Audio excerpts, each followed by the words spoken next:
We are coming to you live here tonight from Watertown, Wisconsin at Watertown High School for senior night. Up here battling the elements of the rain and the cold, but you know, the windows are shut up here, which is good for us.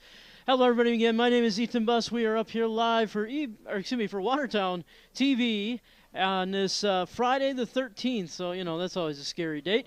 But as we get set for this senior night matchup between the Milton Redhawks and the Watertown Goslings, we are looking at a Badger Large Conference matchup. A lot of implications here tonight. Milton comes in this evening in third to last place in the conference as they have a 3-5 overall record with a 2-4 record in conference play. Watertown comes in tonight 1-7 overall and 1-5 in conference play. Obviously for the Goslings, they gave it a nice run a couple weeks ago against Mount Hora Bonneville, but unable to close the game, and they have had a lot of close games here lately, but tonight we will certainly get an opportunity to see what the Goslings offense can do. Certainly a winnable game here in the rain.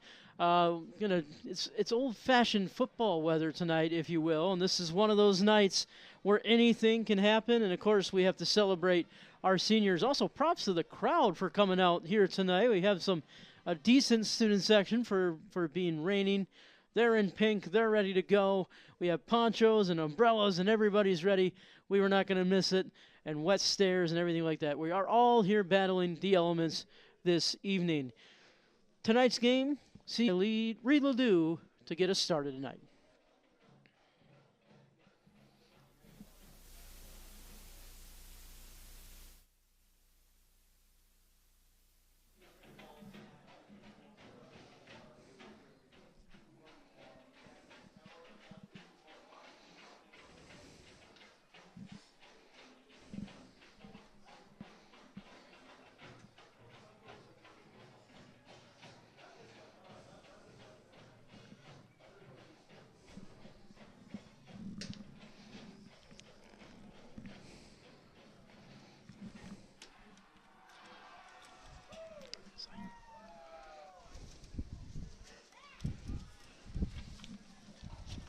Ladies and gentlemen, it is time to honor America and those defending our freedom. We ask you to please stand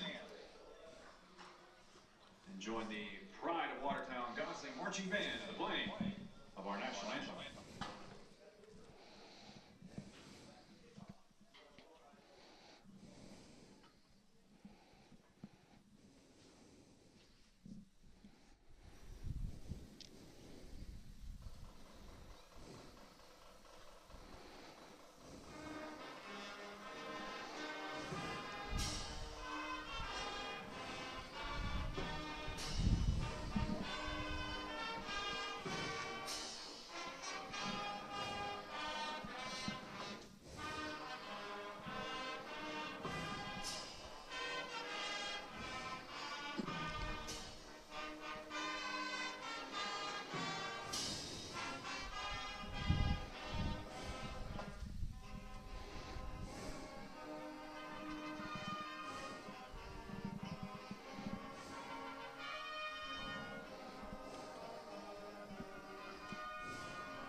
Some pretty nasty conditions, so we're going to do the best we can. We definitely have some visual issues here with our windows, just trying to see through, but we will make it all work tonight on senior night because that's what it is about. It is about the seniors this evening as the Goslings look to finish off their football season here at home. Watertown coming into this game off of a loss. See if they can wrap this thing up with a win. One win this year, and that was over Oregon, who is in last place in the conference. We'll have to see if they can get one here tonight. Landon Fent and Zach Shear are back deep to return here for the Goslings as they will receive to start this game. Meanwhile, Lucas Weinert will be kicking things off here for the Redhawks.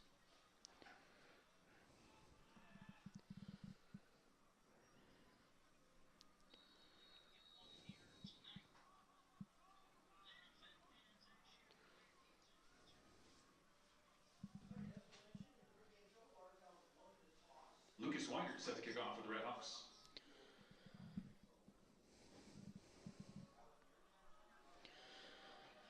And here we go. We are underway on senior night as this ball is going to take a Watertown bounce out of bounds, and a flag is going to fly in.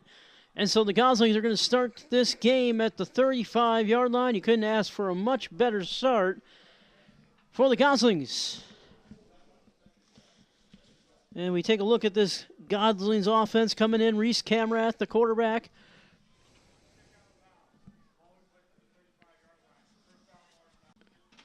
Not much there on the play. It looked like Aiden Gall was in there on the tackle and company. No gain on the play, it's 2nd and 10. So 2nd and 10 here. Once again, from just outside the 35-yard line, just slightly. They'll mark it at the 35. Camrath again will back in the shotgun. To his left is Owen Soberg again. They give it on an end around to Zach Shear. Probably not a bad play call on a night like tonight. As he works his way to the edge, he's going to move closer to the 40-yard line. Will be about a yard shy of the 40.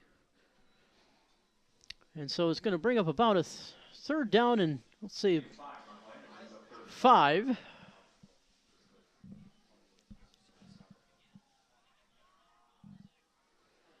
Again, Camrath goes up to the line to give the play to his offensive lineman. 2 receivers on the near side of the field, 1 on the far left. Camrath looks over to his head coach. Again, Benji Camrath, the head coach, his son Reese, the quarterback. Here we go on 3rd and 5. They fake the handoff. Camrath through the air. He has his man, and it's caught. And a first down across the 50 to Landon Fenn, And the Goslings are going to move the chains. And that's going to bring up 1st and 10 in Milton territory as the ball will be spotted inside the 45-yard line. A good play there on 3rd down and a big conversion. Probably not going to be easy to pass tonight with the football and the conditions being as wet as they are, but they're going to still give it a shot. Handoff here again goes to Soberg as he's going to power his way forward. Still. Let's see if they called it incomplete, intended for Zach Shear on the far sideline.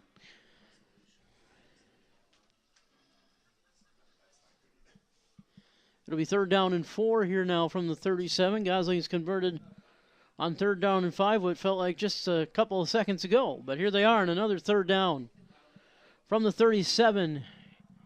Camrath fakes to Soberg, rolls to his right, throws in the near side. It is incomplete, intended for Landon Fent on the play. It was Landon Bailey, the safety, who came up in coverage, and now it's going to be 4th and 4. They're kind of in no man's land, so looks like Coach Camrath might roll the dice here on 4th down early in this game. 9:02 is where the clock is stopped right now in the first quarter. 4th and 4 from the 37. 2 receivers to his right. For Camrath, they fake it to Soberg, and they go to the air, and it's intercepted, and back the other way. Landon Fent made the tackle, but the damage is done, and it's a turnover for the Goslings here. The interception going to Aiden Sullivan, the junior linebacker. To Reese Jones, the junior running back.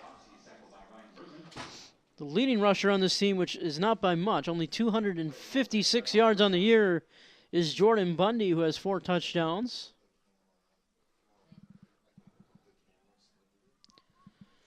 They're going to line up in the shotgun formation. 1 receiver to the right, 1 to the left. Tight end is also to the right of the line. And will now motion out. It's a pass, and it is caught on the outside. That is going to be Ethan Mitchell, as he is going to be dragged down after a gain of a few.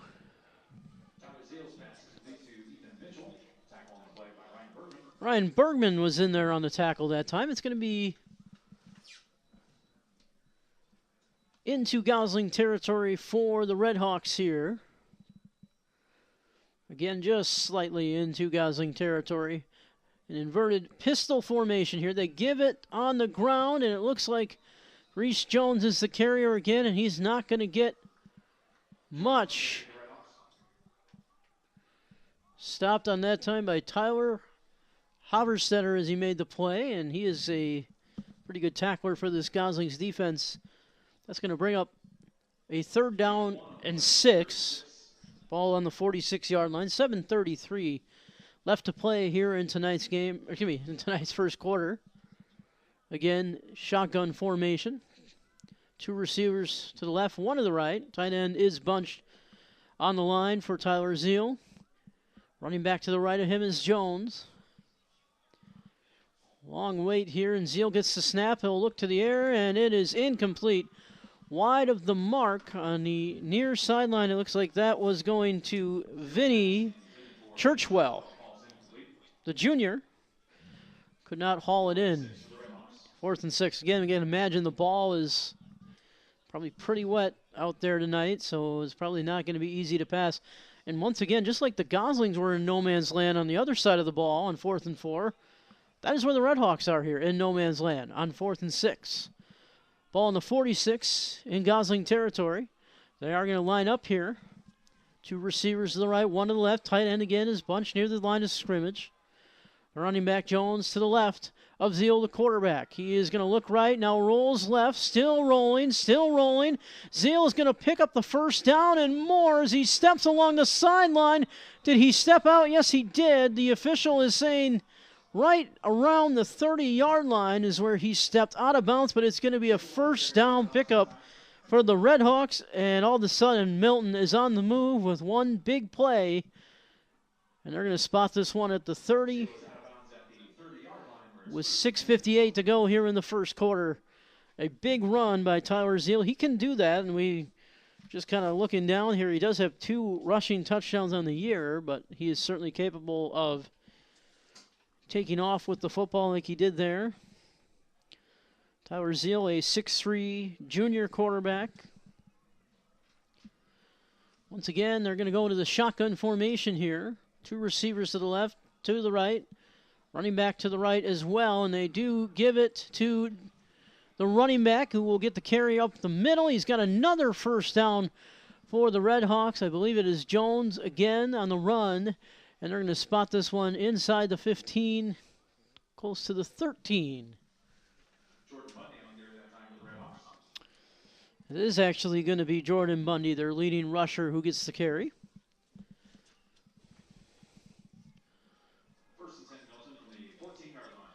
1st and 10 once again here for the Redhawks in the shotgun. 1 receiver to the right, 1 to the left. They give it, and the handoff. The ball came out, I think. We'll have to see. I think Milton did fall on it. And they did. Again, these conditions are not easy. We talked about it not being easy for throwing the ball, but it's definitely not easy running the ball either. 2nd down and 10 now coming up here from the 14-yard line with 6:11 left on this opening drive for the Redhawks. Again in the shotgun formation. 1 receiver spread to the right, 1 to the left. A man motions across. They're going to give it on an end around, and this is going to be a touchdown for the Milton Redhawks. It is Braden Hill who sneaks in for the touchdown. And so Milton gets on the board first here in Watertown tonight at the 5:54 mark here in the first quarter.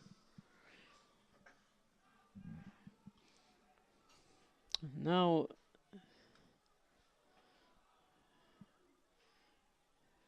the extra point will be up and attempted here by Lucas Weinert.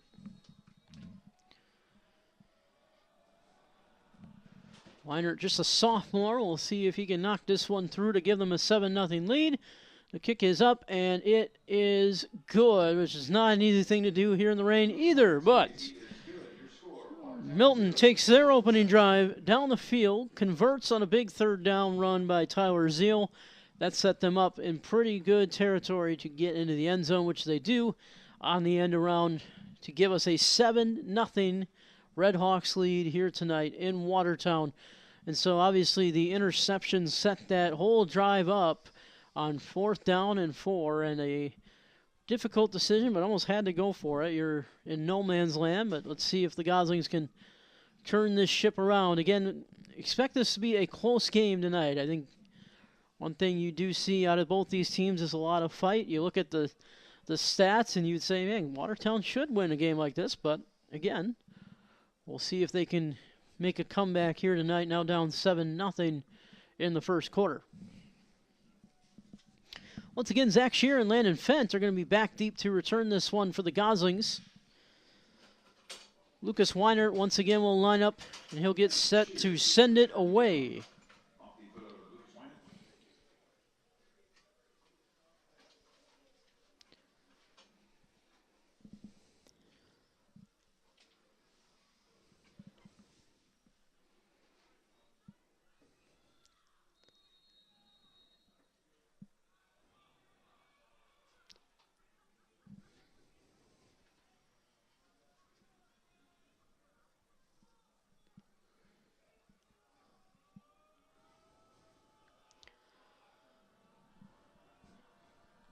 A long pause here as Weinert finally kicks it away.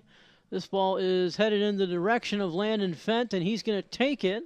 And he's across the 20, now the 25 to the 30. Still on his feet, down the right sideline. Fent is still going, and he's finally tackled.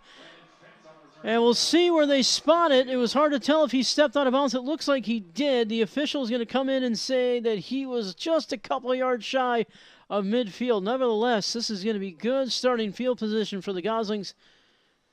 And they are going to get a good chance here to redeem themselves on their second drive. So a good return by Landon Fent. Oftentimes we see Shear and Fent out there, and sometimes they'll do a reverse, but not that time.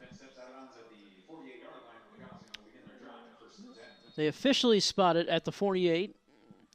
And so Camrath will come out here for the second Goslings drive. First one ends in an interception. Let's see what they do here. It's a pitch to Solberg, and he's going nowhere. Fantastic play by this Red Hawks defense.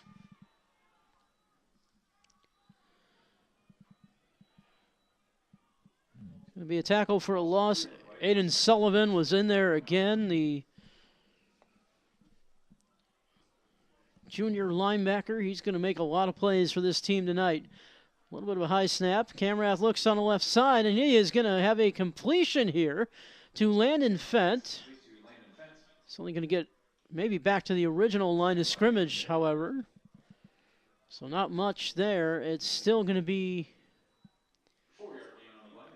a third down, and they're going to say he got an extra yard past the original line of scrimmage. So it'll be 3rd down and 9 from the 49 here. So still interesting to see what the decision is. They might have 2 downs here, being that they're so close to midfield. They tuck it. Camrath rolls and now throws, and it is incomplete. Solberg had it. He was wide open and dropped it. Again, the throw looked like it might have slipped slightly, and again, the rain is playing a factor. It's going to be 4th and 9 now for Watertown.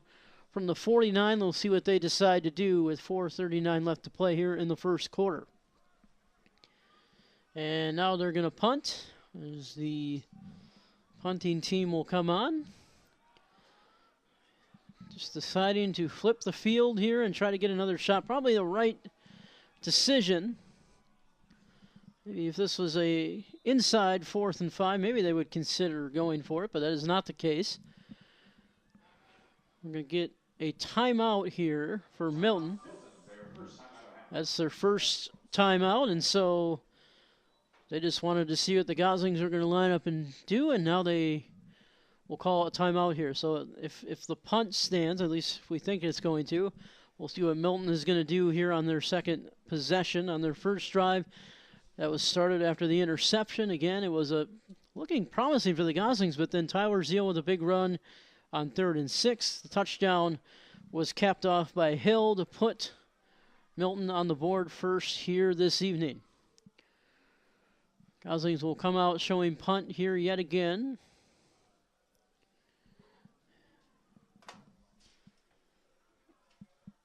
Milton has a man set up back all the way at the 10. Zach Shear will do the punting. The low snap. Shear will send it away.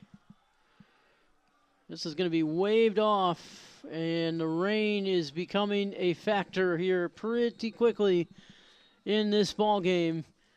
And so this is going to be pretty good starting field position yet again for the Red Hawks inside the 35-yard line, close to the 36. That's where they are going to spot it. Shear's punt goes out of bounds at the 36-yard line. Milton will begin their drive there, 1st and 10. So a 1st and 10 here for Milton. And again, we talked about this offense. Hard to tell what their true identity is just by looking at stats, but they have so many dynamic players that it's tough to tell. That pass is going to be caught, and now they're going to say incomplete. Could not haul it in.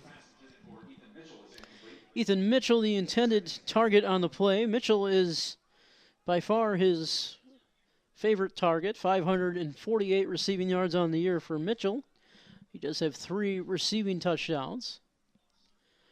So again, Zeal is going to line up here in the shotgun formation. He's got 2 receivers to his left, 1 to the far right. Zeal gets the snap, lost the football, and we're going to have to see who fell on it here. The dangers of doing read option in the weather, and we'll see. I think Milton landed on it and is going to retain possession. Yes, they did. Fumble on the play is recovered by Milton. And so Lost 1 on the play, and it's 3rd and 11. it's 3rd and 11 now from the 35-yard line. This drive is not going forward, and that is not what you want to see if you're the Milton Redhawks.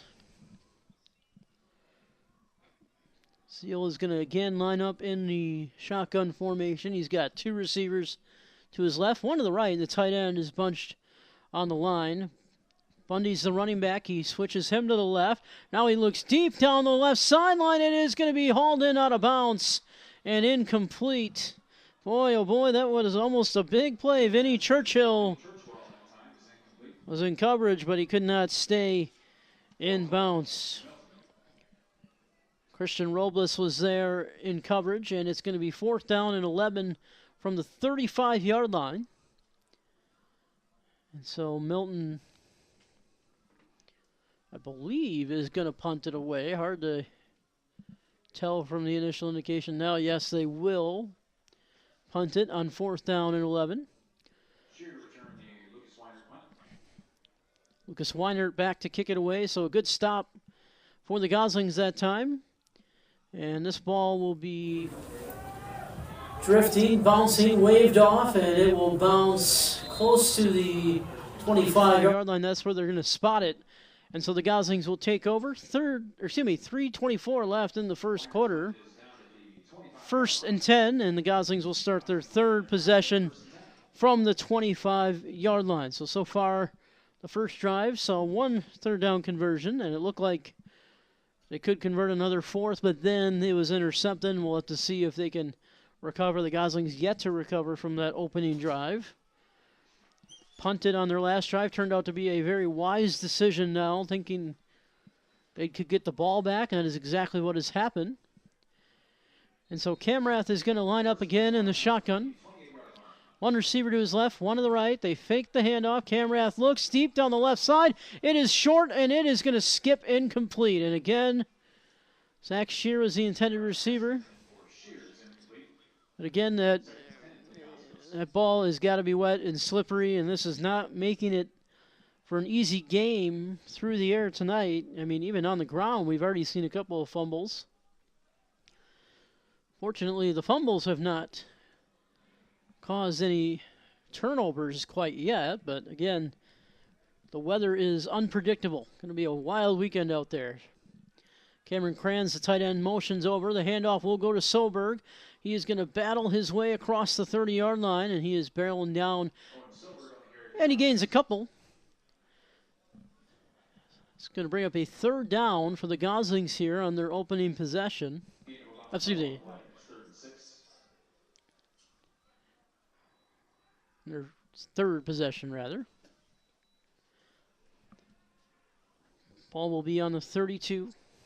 3rd and 6 is the official yard to gain mark as the clock continues to wind down here in the first quarter at 2:45. Camrath will once again be in the shotgun. He's got two receivers to his left, one to the right, and the tight end, Kranz, is lined up to the right of the right tackle. Solberg motions over to the left. They fake the handoff. Camrath rolls left. He's in trouble, and he's going to be sacked. And so back to the original line of scrimmage he goes. And a big sack for Milton.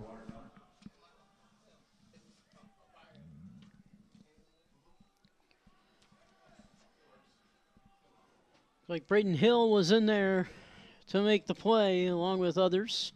And now the Goslings, for their second straight drive, are going to have to punt this one away. Probably not going to be many fireworks and theatrics tonight, given the weather conditions. Oh man, Shear just gets that one away. It's a punt that's going to bounce and take a Gosling bounce as it's going to roll all the way to the 35. So a pretty decent punt that looked like it might end up short, but it took a Gosling bounce, and sometimes that is all you need. So with 1:39 left here in the first quarter, Tyler Zeal and company will make their way back out onto the field. A 7-0 Milton lead here early on in this one. Again, it is senior night. Honored the seniors before the game.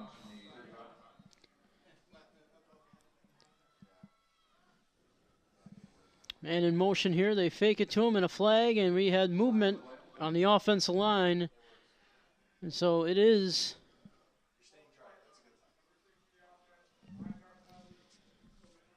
going to be a false start on the offense. They're going to say Owen Hoffer was the one who went offsides. The junior guard, and now that's going to back him up 5 and make it the 2nd and 15 from the 30. Sorry, the scoreboard is wrong. It's actually a 1st down and 15. The snap and throw on a screen is caught. Boy, dangerous throw, but it is going to at least pick them up some yardage. Going to trip away. A lot of Goslings were in there on the tackle. Looked like Jeremiah Letts and company were all in there. Christian Robles as well. So now it'll be a 2nd down and 12 from the 33-yard line. Scoreboard still says 3rd down, but I'm sure they'll get that fixed in a matter of moments. Shotgun formation once again here for the Redhawks. Both these teams feel very similar on offense. For Milton may favor the run game just slightly. Tight end comes in motion. They do give the carry to Jones, and he is going to try to kick it to the outside, but there's not much there. And another good defensive play made by this Gosling defense. Stone Cullen was in there on the tackle along with others. It's going to be 3rd and 13 now.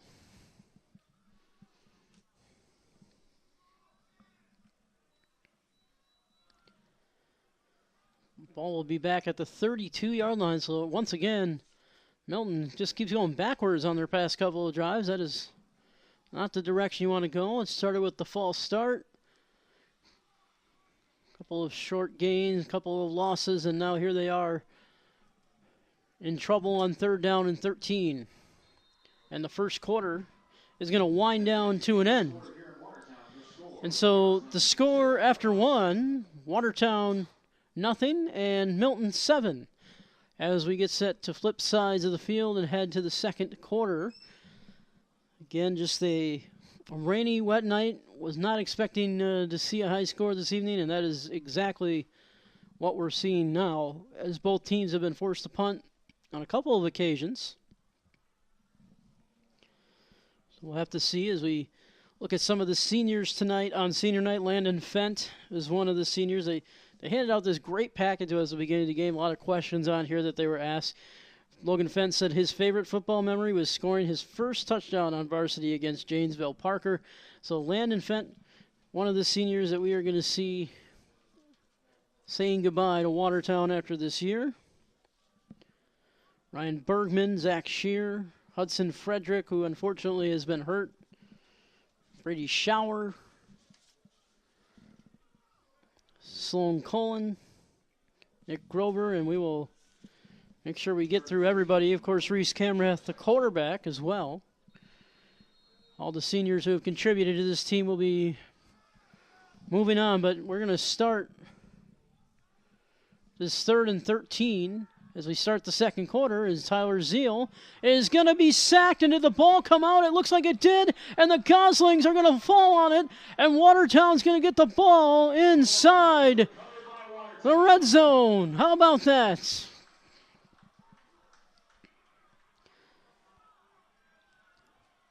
A huge play for this Goslings defense on 3rd down, and boy, that field is starting to play a factor because another fumble. Milton has fumbled on a couple of occasions. Fortunate, most of them have bounced back to them, but not this time. And now Camrath and the Goslings are going to get the ball on the 24 and have a 1st and 10 with 11:52 later in the second quarter as Soberg gets the carry. He will go off to the left side. Didn't get much. Maybe a yard. We'll see where they mark it. Might have been back to the original line of scrimmage. They will give him 1 yard, 2nd and 9.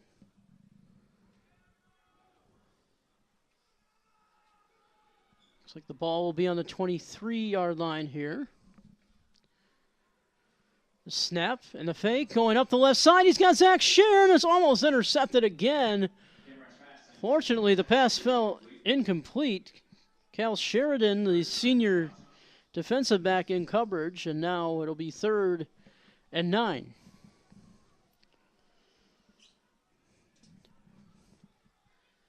Looks like he had Shear wide open there, but just could not hit him. And again, probably playing a factor is the field condition.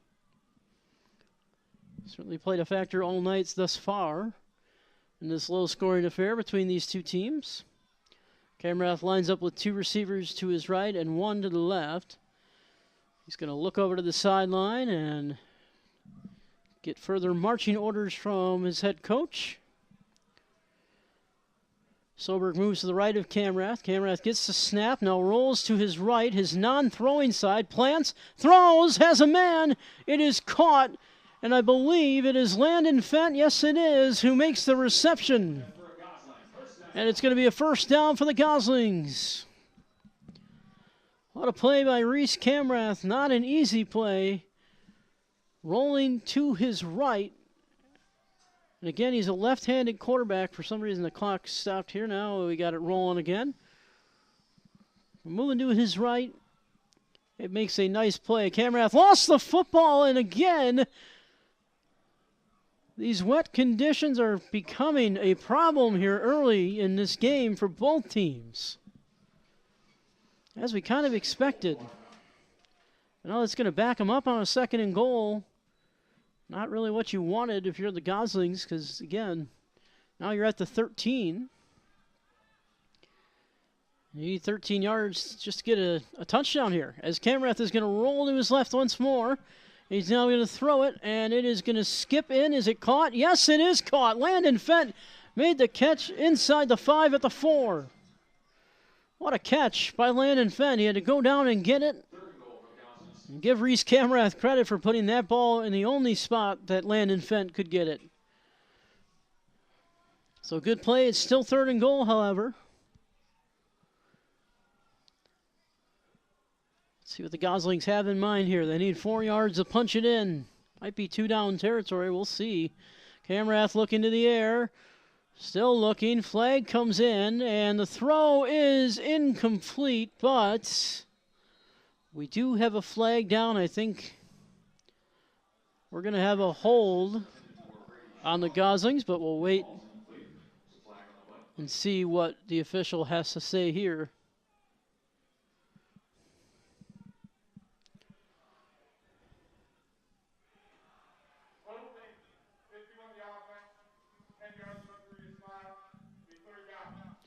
So that is the 2nd penalty tonight on Brody Wood, and they're going to back up here. And so once again, This is going to move the ball to the 14 and make it 14 yards to go to the end zone, which is not going to be easy. They're going to call a timeout here and try to get the play right. Timeout comes with 9:44 left here in the second quarter as we wind closer to halftime. And, of course, probably a good timeout here to try to see what they can get drawn up here before halftime. Goslings looking to capitalize off the fumble. Again, the field conditions are definitely playing a factor. I know I mentioned that several times, but it is definitely worth keep noting because we are seeing fumbles and low passes, and it's just that type of night here tonight. Meanwhile, as we continue to honor the seniors on senior night, we talked about quarterback Reese Camrath being a senior. He talked about his favorite memory, and that was throwing 4 touchdowns against Milton on homecoming night as a sophomore.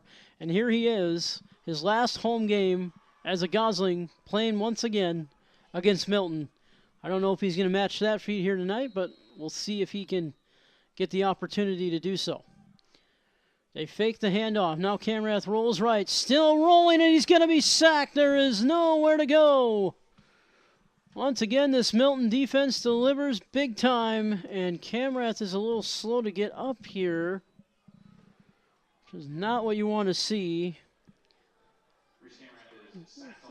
Looked like Jaden Mayer was in on the sack. And now it's going to be 4th down, and this might be out of range for a field goal attempt here. I know normally you'd say maybe not, but with the weather the way it is, they're going to have to go. And that's what they're going to do. Camrath in the shotgun. Looking to his left. Now right. Man in his face again. He gets out of there. And now the ball comes out. And it's going to be in. They're going to say a sack. Yes, they will. They'll blow it dead for a sack. So a break here for the Goslings. And so the sack will count. And the Milton Redhawks turn away the Goslings on 4th down. And so once again, it just feels like the weather is the biggest opponent for both teams here tonight. And a flag comes in late. I think they're going to call intentional grounding.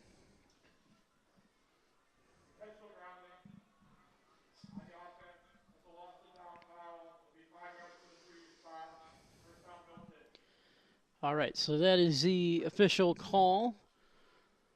That should move the ball now with just inside the 40-yard line. So either way, good starting field position here. Looks like they're going to spot it at the 41-yard line. And so for Milton, thankfully for them, the turnover causes no harm. Tyler Zeal back out there in the shotgun. Almost a pistol formation as he gives it on the ground to his running back. Looks like it was Jordan Bundy who got the carry that time as he fights his way close to a 1st down marker, and a good gain on 1st down for Bundy.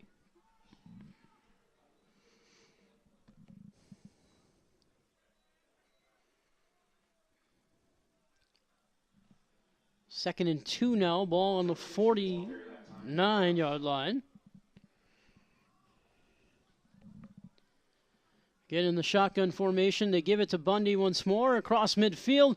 Boy, what a tackle there as he works his way to the 45-yard line. And a 1st down for Milton. They are just moving the ball all the way around. I'm sorry, I apologize. That is not Bundy who is in the game for Milton. It is Charlie Fitzke, the sophomore. And he is only 5'9", but he is getting them some yards here on this drive. They're going to give it on an end around here. Ooh, man, making a man miss. And down the right sideline and knocked out of bounds here for Milton. Looks like the carry went to Jake Cummins, the sophomore. So just trying to work in some fresh legs, it appears, on this drive. Already seen Charlie Fitzke get in on the action, and now the sophomore Jake Cummins getting involved.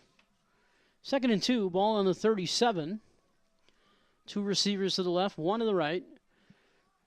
Again, Zeal in the pistol. They're going to hand it off, and they're going to get another first down on this play.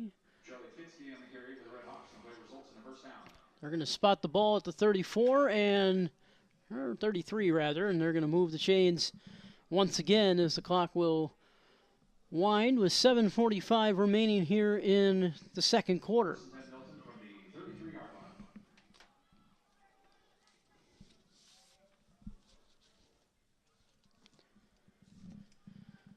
And again, they're going to give it on the ground. It's Cummins again on the end around, trying to stay on his feet, and he's taken down a couple of yards shy of the first down.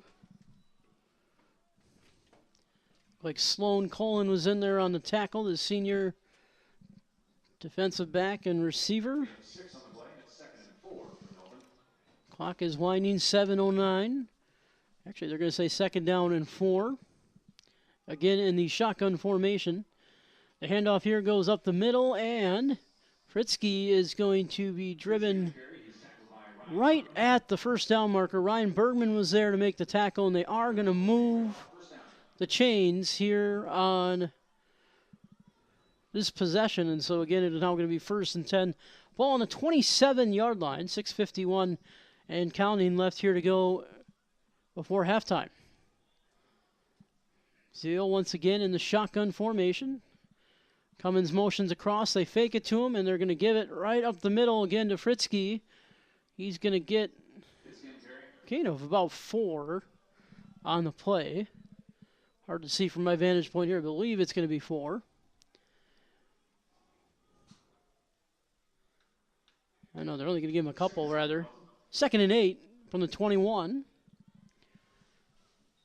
2 receivers to the left, to the right. We're going to get a timeout here called by Watertown. That's their second. And so they're going to just take a breather here. Coming up at halftime, just the regular halftime tonight. No extended halftime. We're going to have the Watertown Blue Review Dance Kids Clinic. We're also going to have the Watertown Marching Band out here as well. A couple of pep tunes, and we'll get some credit to the band seniors as well. Of course, tonight, senior night from Watertown High School. We've called Christian Robles' name a couple of times, the safety / corner. When he was asked about his favorite football memory, he said, my junior season against Sun Prairie West, my first interception of the season against one of my former coaches. Yeah, that'll do it. That'll always feel good, and you'll always remember that one. I'm glad nobody ever asked me about my favorite memory playing football because it was not a good one. But nonetheless, here we go. 3 receivers to the left. Man comes across in motion. They're going to give it to him. It's Hill, and he is going to gain maybe a couple. The Goslings read it well. Braden Hill again on the carry on the end around. And speaking of Christian Robles, there he is, making the tackle. 5:56 and counting. 3rd down coming up here for the Redhawks. Ball is on the 22-yard line for 3rd down and 9. Zeal again in the shotgun, looks left, and he is in trouble, and he is going to be sacked. Ryan Bergman was the first one to get there. Cal Smith also in on the tackle. And that is a huge play on 3rd down for this Goslings defense. And now, once again, in no man's land are the Redhawks, and what will they do? The crowd that is here, I'm sorry, it is not the crowd getting loud, it is the wind getting loud. Should reface. 5:02 left. And they're going to punt it away.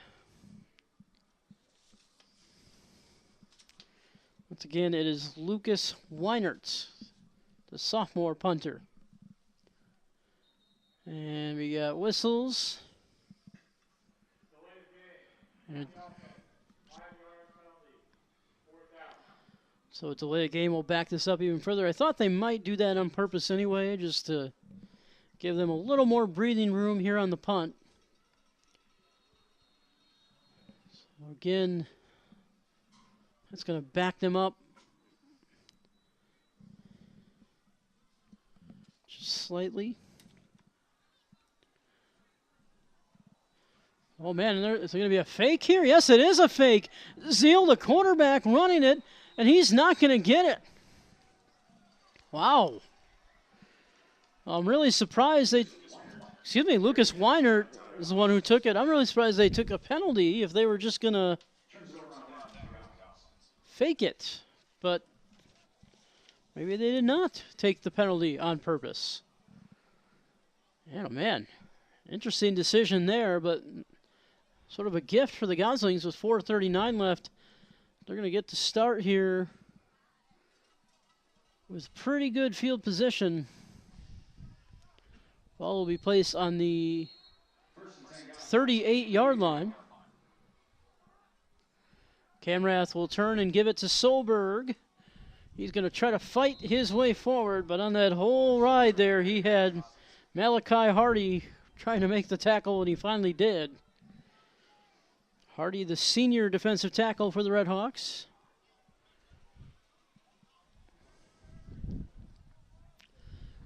They move the ball inside the 40, now to the 41 for a 2nd and 7. Camrath in the shotgun. They fake the handoff. Camrath looks left, now rolls left, and he's still going, and he's going to be tiptoeing out of bounds past the 45 to the 46. And they're actually going to mark it right at the 45 on that drive.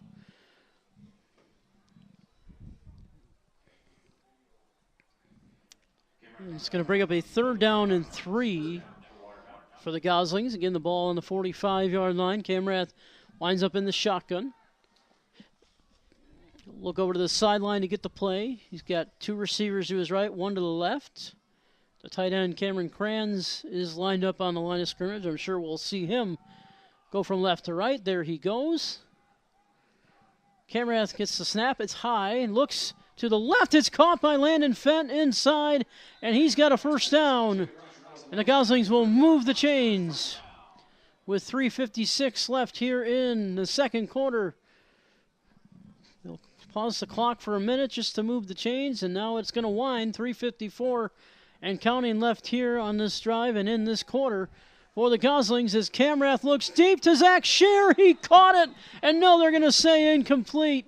The official coming up the sideline says incomplete, but boy, it sure looked good from here, but they're going to say incomplete. Cal Sheridan, the senior defensive back, was in coverage, and it's going to be 2nd and 10.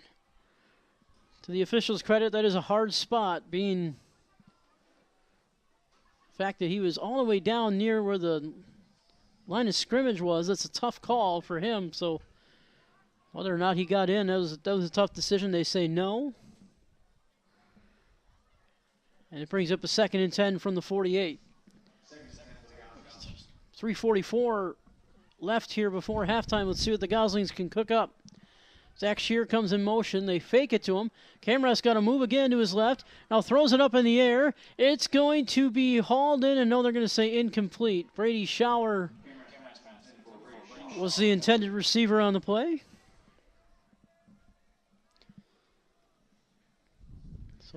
So again, the clock will stop. 3:37 remaining before halftime in this low-scoring affair.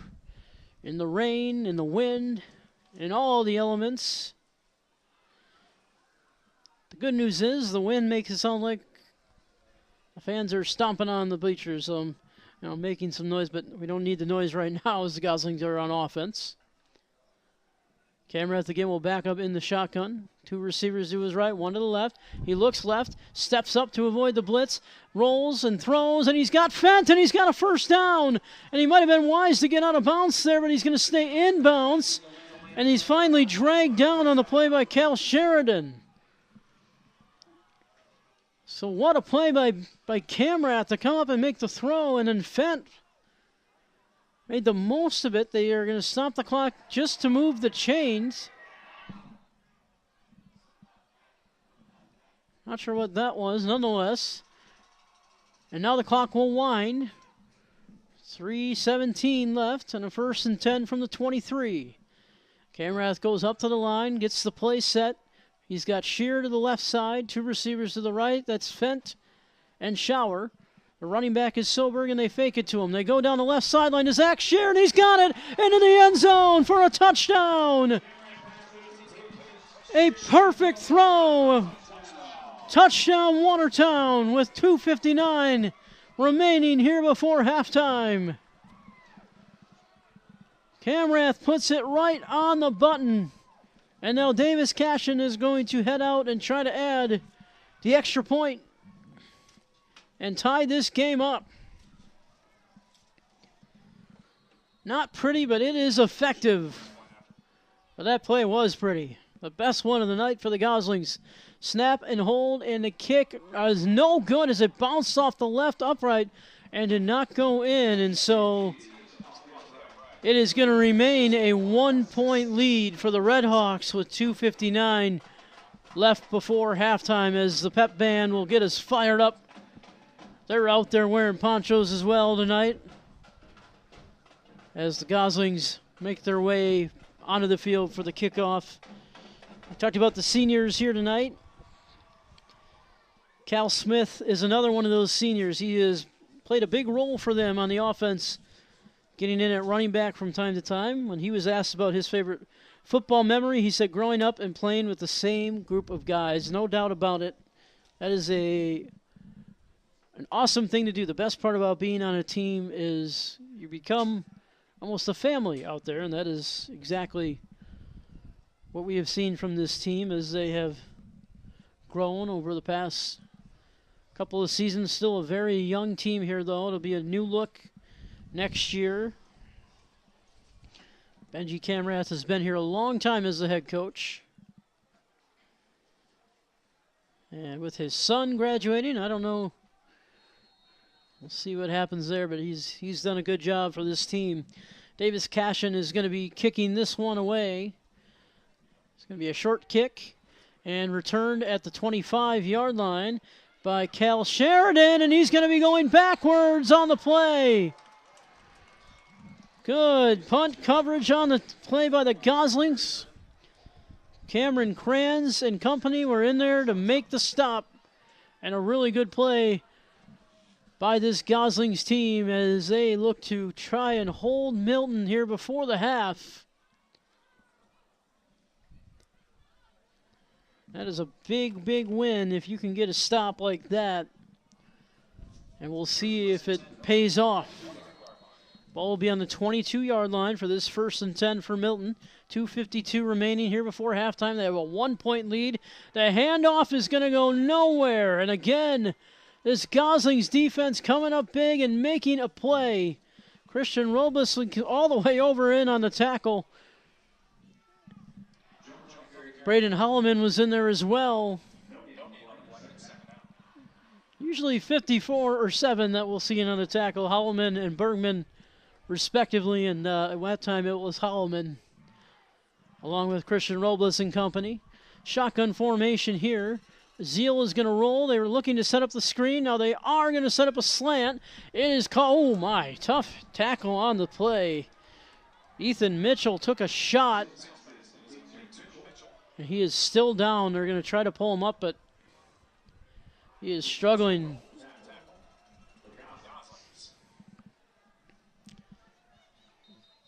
Christian Robles in there on the tackle. That was a big hit. It's going to get a timeout here on 3rd down. And so we'll have to see. Sounds like the Goslings took that timeout, so they might be thinking, let's get the ball back here if we can get off the field. Let's see what they can do here.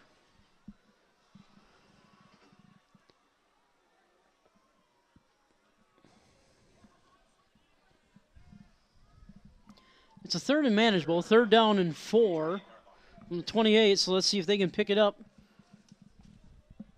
And the ref will wind the clock, and here we go with 1:53 and counting. Zeal in the shotgun. 2 receivers to his left. One to the right, tight end again, bunched on the line, running back to his left. They're going to go to the air. It's caught, and it's going to be Vinny Churchwell as he is going to be tackled out of bounds near the 40-yard line. Short, however, the 40-yard line, but enough for the first down to move the chains. And so that clock right now is at 1:32.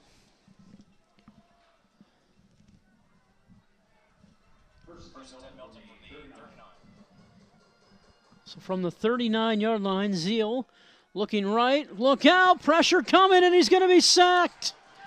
And down he goes. It is Jeremiah Letts, the senior, who made the sack. What a big play, and the clock is now winding.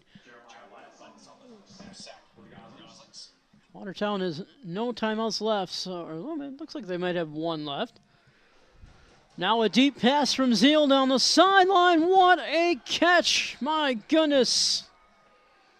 That is Ethan Mitchell. And now Milton has a first down. Unbelievable. Man, oh man. And so not so fast. 58 seconds still left here for the Redhawks, excuse me. They're going to give it on the handoff, and there's not much room. Kind of surprised they decided to hand it off there, but they do. Jordan Bundy, their leading rusher, got the carry that time. And we're going to get a timeout here by Milton. That's their second, with 47 seconds left here before halftime. All right, well, interesting. Looked like the Goslings might have had a chance to get off the field. Instead, it's a big conversion from Zeal to Mitchell. On 3rd and long, they convert, and now here we are with Milton knocking on the door. I'm a little surprised they called a draw play there, but maybe with the weather conditions the way they are, just trying to see if they could make something out of nothing on that play. Talked about Braden Holloman, the senior linebacker, defensive lineman. When he was asked about his favorite football memory, he just said winning a game. Yeah, that is always something that feels good, but they haven't had a lot of that here either, so I'm sure winning a game does feel good indeed. They are going to do a little trickaroo here. The throw is caught, and it's going to be another first down, it appears, for the Redhawks, and they are going to move the chains. We talked about the athleticism of this team. It looked like it was Braden Hill on the reception, and boy, a little trickery there at the line, but that is going to move the chains for Milton. Sometimes you have those plays drawn up for situations like this where you need a big gain, and that's what they got there. Zeal rolled to his left slightly, now looks to his right. He's got Mitchell, and it's in double coverage, and it's incomplete. Good play by Landon Fent down the sideline. And he broke it up.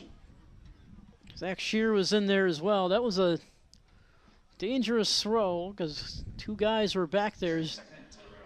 I tell you, we're talking about Zach Shear and Landon Fent, two seniors, both of which make plays all over the place for this Goslings team. Offense, defense, special teams. Those two guys are going to be missed greatly. Man in motion here. They're just going to give it to Jones on the carry, and he's going to break it to the left. Bergman giving chase. That's a good play made by Colin Sloan from the cornerback. Actually, that might be Christian Robles. Hard to tell. It is Christian Robles who made the tackle. 22 seconds left, and Jones was thinking, get to the sideline. He couldn't, and they're going to have to spend a timeout, their last one of the half. Once again, coming up at the halftime show, the Watertown Blue Review Dance Kids Clinic will take place. We'll also see the Watertown Marching Band. You can hear them right now as they will have a couple of pep tunes they're going to play. They're also going to announce the band seniors along with a marching show for us. Congratulations to them, by the way, now marching competitively, recently placed. Well done, and congratulations to them on that. Reed Ledoux has been the band director here for a long time as well. And he has done a phenomenal job with that band program. It's going to be 3rd down and 3 from the 16-yard line, 22 seconds left. And Milton coming off their last time out. This might be a bigger play than anticipated here, but we'll see. That clock will wind fast.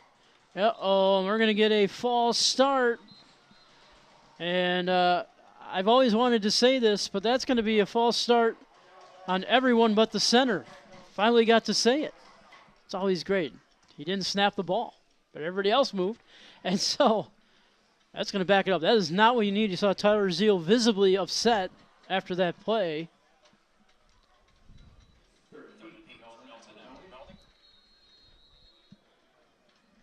And now it's going to be 3rd down and 8.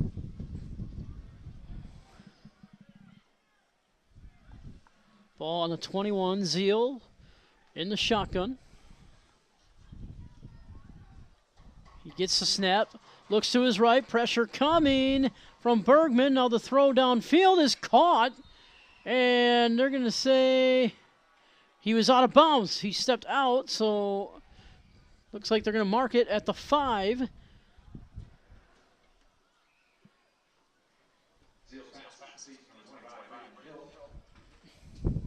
Braden Hill made the reception. We talked about their versatility. Braden Hill has been all over the place so far tonight for the Red Hawks. As the wind picks up here once again, we're going to get a whistle. And did Watertown take a timeout here? Yes, they did. Their last, and with 15 seconds left, it feels like we could be gearing up for possibly one more play on a 1st and goal. Talked about these seniors all night, and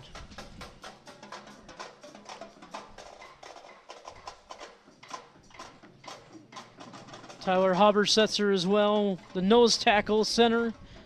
He was also asked about his favorite football memory, and he said getting our revenge on Lake Mills.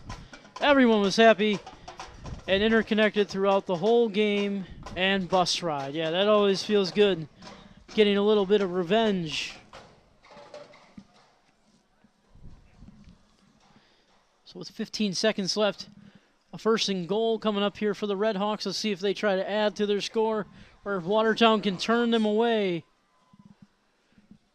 So to hear some crowd noise from the Red Hawks side of the field. Zeal gets the snap, looks right, now floats it to the end zone, and it's incomplete. Looked like Ethan Mitchell was the intended target. Zach Shear and Landon Fent were back there in coverage. 10 seconds. It's kind of wise by Zeal to get rid of that ball quickly, but I'm sure he was thinking and hoping touchdown that whole time. 2nd and goal. Again, a 1-point lead for the Red Hawks here. 7-6. Trying to make it another touchdown. Zeal throws it up, right side. Mitchell will make the catch, but he's way out of bounds. And so that'll give them 5 seconds. Zach Shear in coverage. And now 3rd down and goal.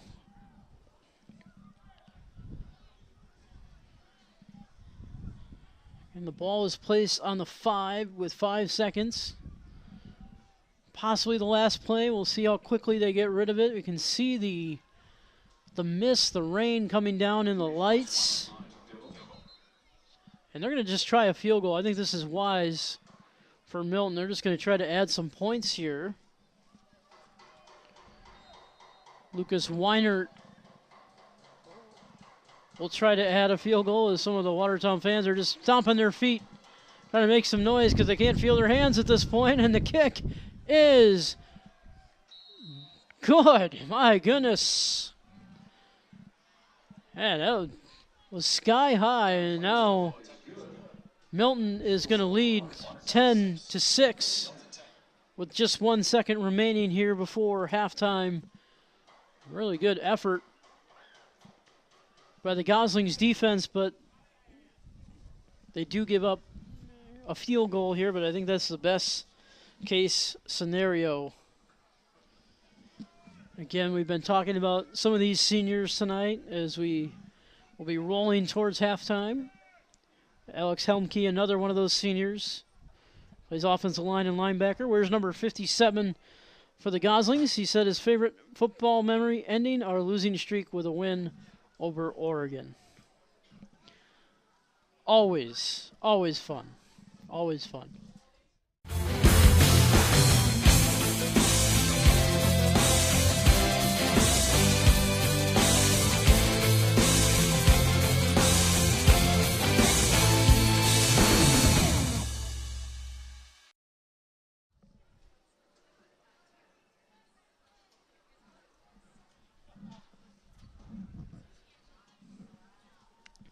So the kickoff here will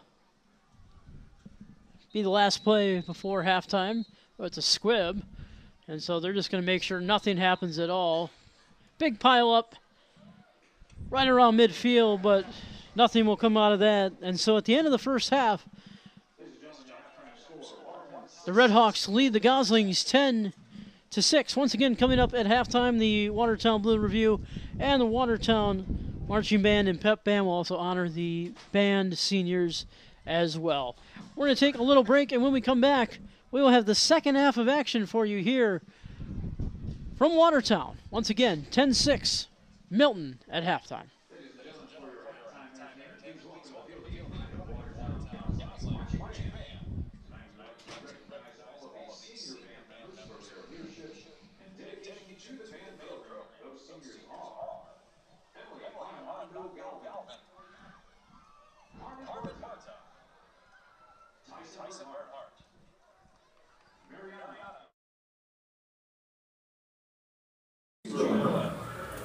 Naomi Young, Connor Hall, Titan Henderson, Gavin Johnson, Nathaniel Hills, Willie Good, Tristan Maxwell, Ash Moreno, Emily Page, Brandon Schultz, Elizabeth Sellers, Jameson Stocks, Angela Keats, and Riley Wolf.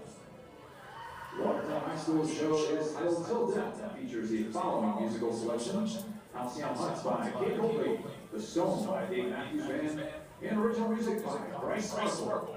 We are proud to present in Class AAA performance drum majors Naomi Dormer, Lauren Guapo, Tristan Maxwell, and the Goslings Marching Band.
Concession stands or something? Is there might be?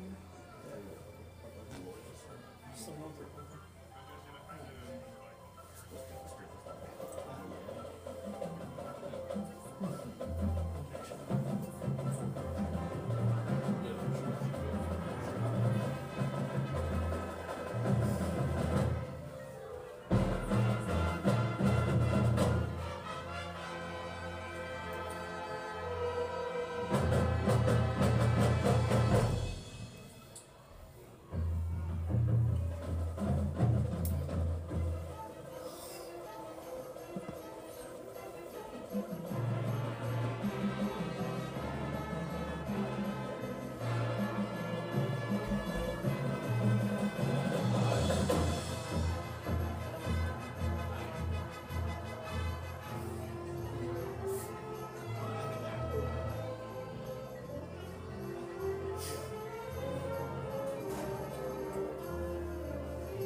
We are coming back live here at Watertown High School as we get set for the second half between the Milton Redhawks and the Watertown Goslings.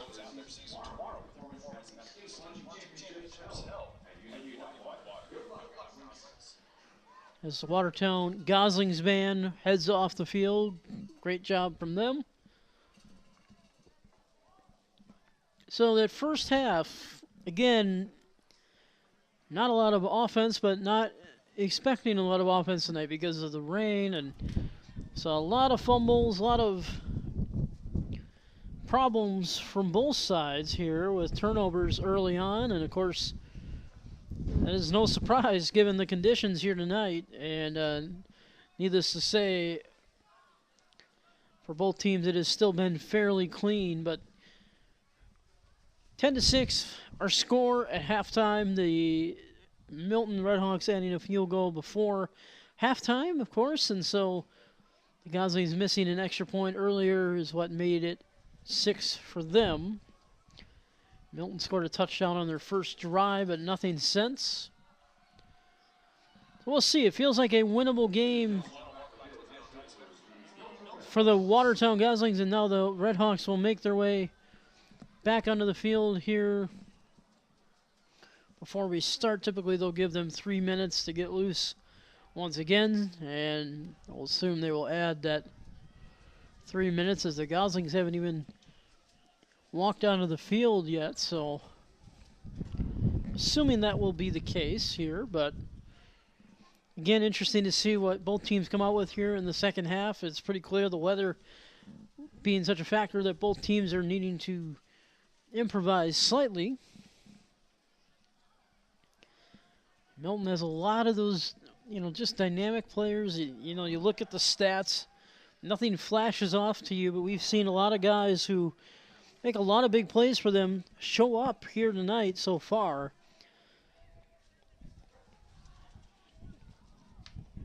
Talked earlier about Braden Hill. He is making an impact. Tyler Zeal making an impact here early. Just another one of those barn burners in the football weather, if you will, as we get set for the second half. They'll add the 3 minutes here in just a moment. Once again, it is senior night here in Watertown. Jeremiah Letts has had a great first half. He is one of the seniors on this team. when he was asked about his favorite football memory, he said sophomore year of football in general, and he has played phenomenal this year, of course. And Ben David as well, who is playing on both the offensive and defensive line, once again asked what his favorite football memory, he said winning the Super Bowl against Oregon. And of course, as we have seen with this Goslings team, they knew that was going to be a big game for them to get a win, and they sure did. The refs are making their way back to the field now, and again, we talked about just how impressive Landon Fent and Zach Shear have been, two seniors who are graduating. They're all over the field for this team on any given night.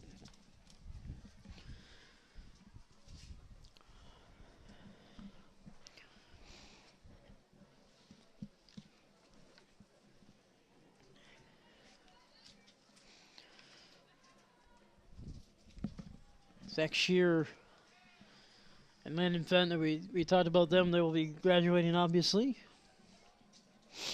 Zach Shear asked about his favorite football memory, and again, he talked about beating Oregon in a crazy game and getting their first win in over 12 games. Remember, last year, a win this year for the Goslings, so getting that win had to feel good for this team.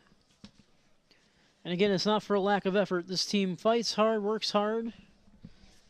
And if they can take anything away from this season, it would be that. And I think that's a big positive here.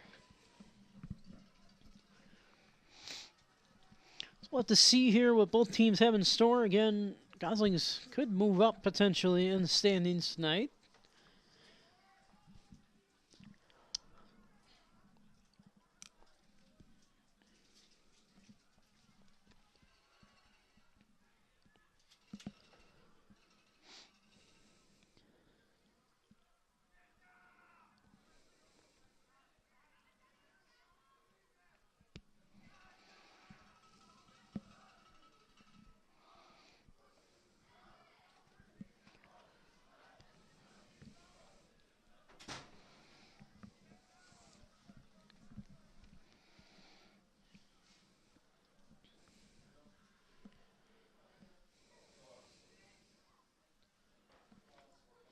Once again, we want to thank you tonight for joining us on our broadcast for Watertown TV.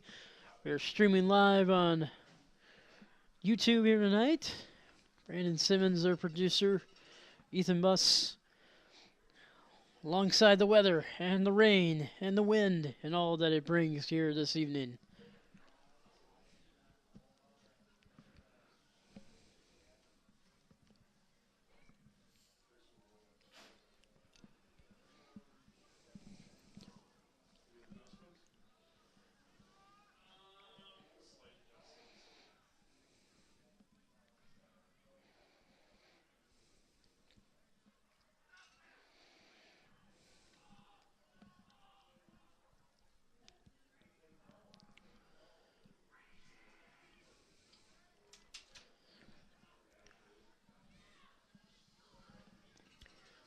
So we're about to get set here for kickoff in the second half. Once again, a 10-6 lead for the Milton Redhawks.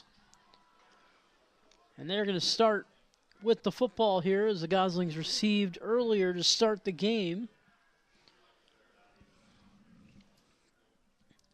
Davis Cashin will put the ball on the tee at the 40-yard line and get set to send it away.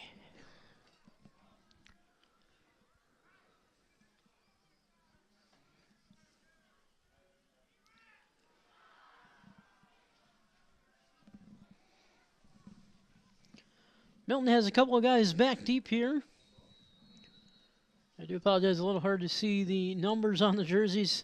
From my vantage point, it is going to be kind of a squib that's going to head out of bounds. And so, boy, a little deja vu to how the game started, but this time it's Watertown with a kick out of bounds. And so the Redhawks are going to start at the 35-yard line.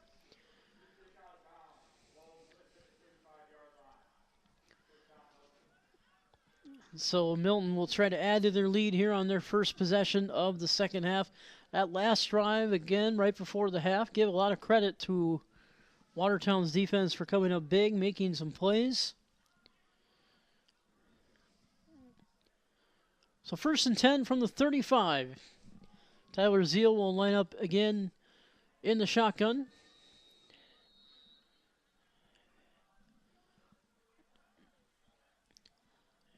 Cummins motions over. They give the handoff here up the middle. It is Charlie Fiske on the carry, the sophomore running back. Gained just maybe a yard. It looks like it'll be a 2nd down and 9 coming up here for the Redhawks as the wind picks up. Man, oh man. It's getting bad out there, folks. Stay safe. They give it on the end around to Cummins here as he's going to try to make a play, and he is going to, and he's going to fight his way close to the 1st down marker before he is wrestled out of bounds. And it is going to be another 1st down. Zach Shear was the one who spun him out of bounds. So ahead we move to the 45-yard line of Milton. And a 1st and 10. Zeal will once again line up in the shotgun. He's got 2 receivers bunched to the left, 1 wide to the right. The handoff here is not going to go anywhere. It's Fiske being backed up. Cameron Kranz was in there on the play along with Xavier Quintero. And what a play from this Goslings defense.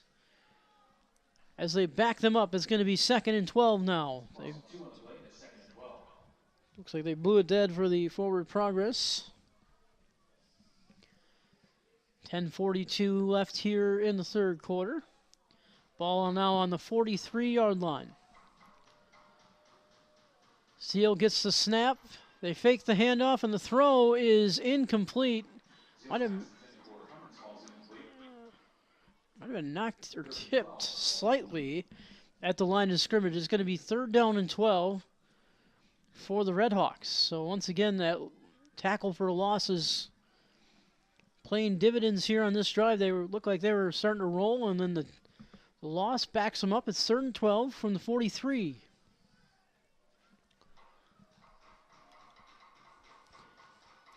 Here's the snap. Rolling to his left is Zeal. He's going to throw to his right, and there is nowhere to go. Once again, Xavier Quintero in there on the tackle. What a play from the junior linebacker.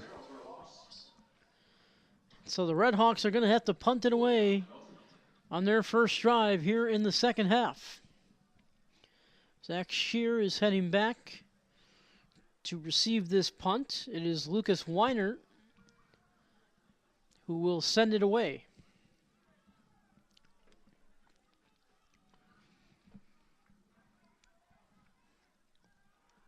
Fourth and 15 officially here. The snap a little high. The kick is away. Shear is going to run up and take it on the bounce. He's now across the 30, out of the 35 to the 40, and he's going to be spun down on the play. It looked like it was Lane Twist in on the tackle. Shear was taken down hard there. I think the horse collar almost became a factor.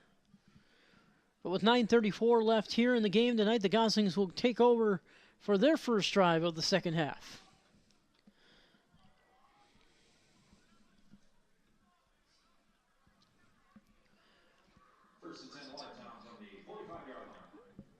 Ball is placed at the 45 here again. As expected, Goslings come out in the shotgun formation. 2 receivers to the left, 1 to the right. The tight end to the left side this time. Camera at the pass. He's looking for Shower, and it's incomplete. Just in between his hands. It looks like Ethan Reed, the linebacker, wasn't covered, and I think that's what they saw there as well. It might have been Aiden Gall, actually, the defensive back. It was Gall.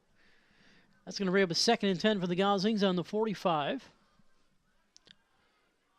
Again, 2 receivers to the left. 1 to the right is Shower. This time they're going to hand it off to Solberg as he is going to battle his way forward across midfield. They might actually be right at midfield. That looks like where they're going to spot them. Maybe a step in. And they're going to mark it at the 49. It appears 3rd down and 4. Coming up for Watertown.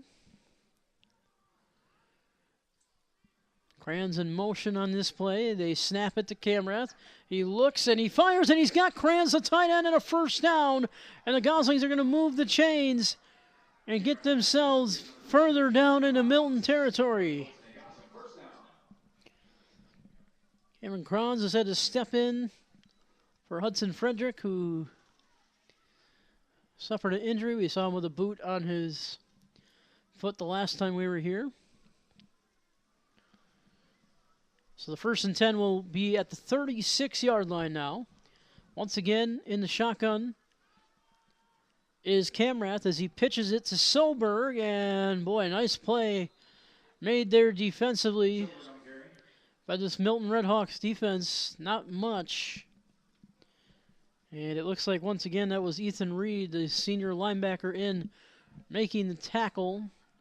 Maybe got a yard or 2. We're going to say 3, actually. 2nd down and 7.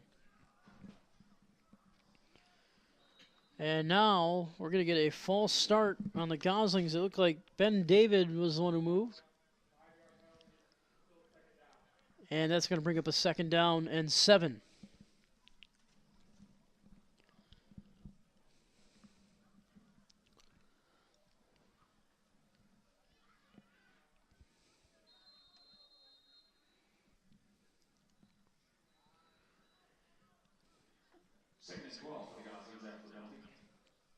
I apologize. It is a 2nd and 12. They move it back here to the 38-yard line.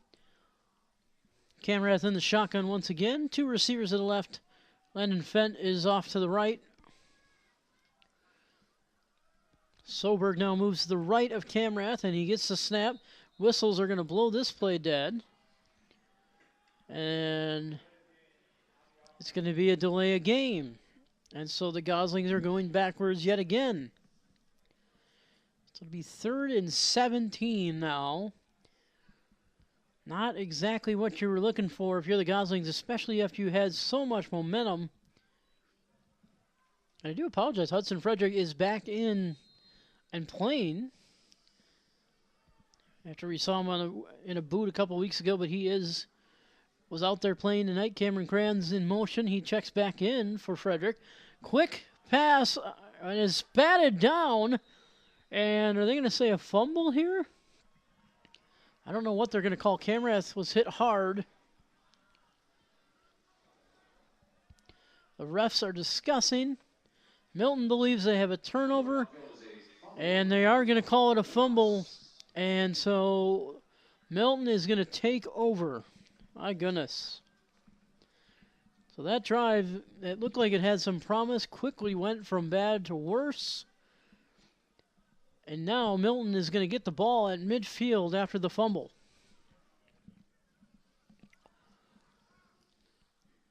Again, you got to factor in the field conditions tonight, and we've been talking about it all night, but that is becoming such a big factor in this game.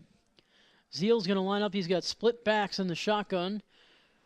The carry here is not going to get much. Cameron Crans was in there on the tackle. This time they went with Reese Jones, the junior running back. Again, they have so many weapons that they like to get the ball to, especially on the ground. Not much of a passing team, but again, it's not much of a passing night, given the weather. And we'll see how this game ends up. But so far, pretty low scoring, and we'll see if any offense can get things going here. Again, the snap and handoff will go maybe for a gain of a yard, but not much. Tackle in there on the play. It looks like it was Tyler Habersetter was in.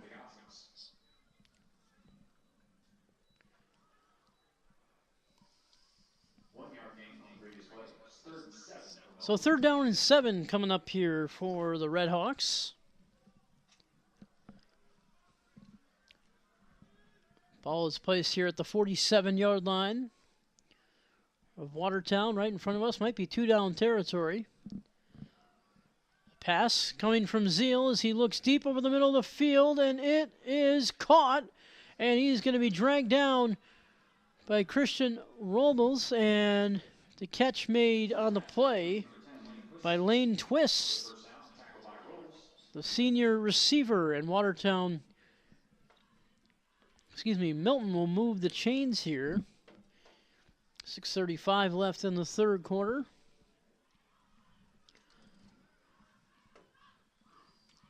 Ball is now on the Watertown 28.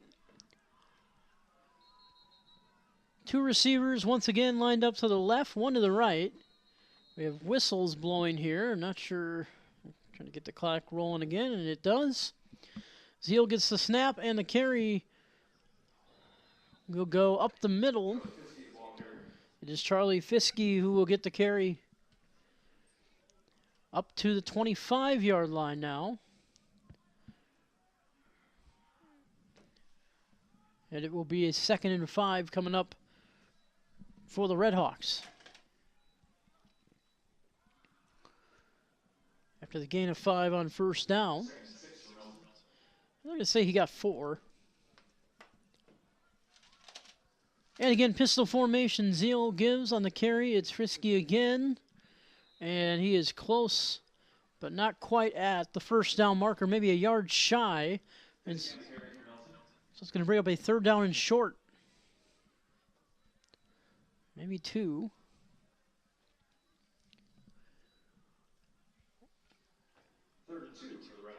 Ball is placed right on the 20-yard line, and it is going to be officially 3rd down and 2. Once again, Tyler Zeal in the shotgun. He's got 2 receivers to his right, 1 to the left. They give it on the handoff, and he is going to be right at the first down marker, and they are going to move the chains here just barely. Just got enough. The far official was walking in right at the yard marker, and so Milton will move the chains with 5:10 remaining here in the third quarter.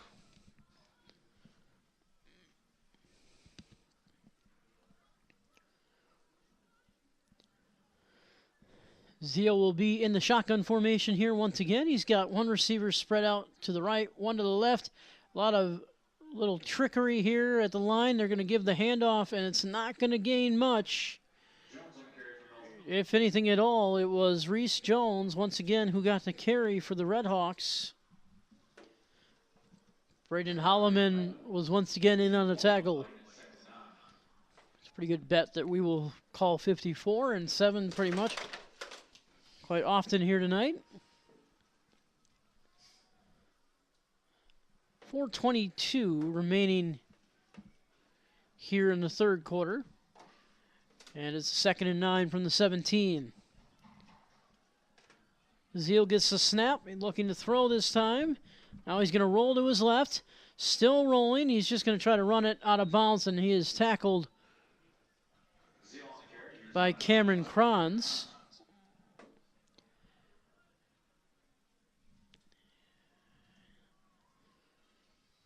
Going to bring up about a 3rd down and 4.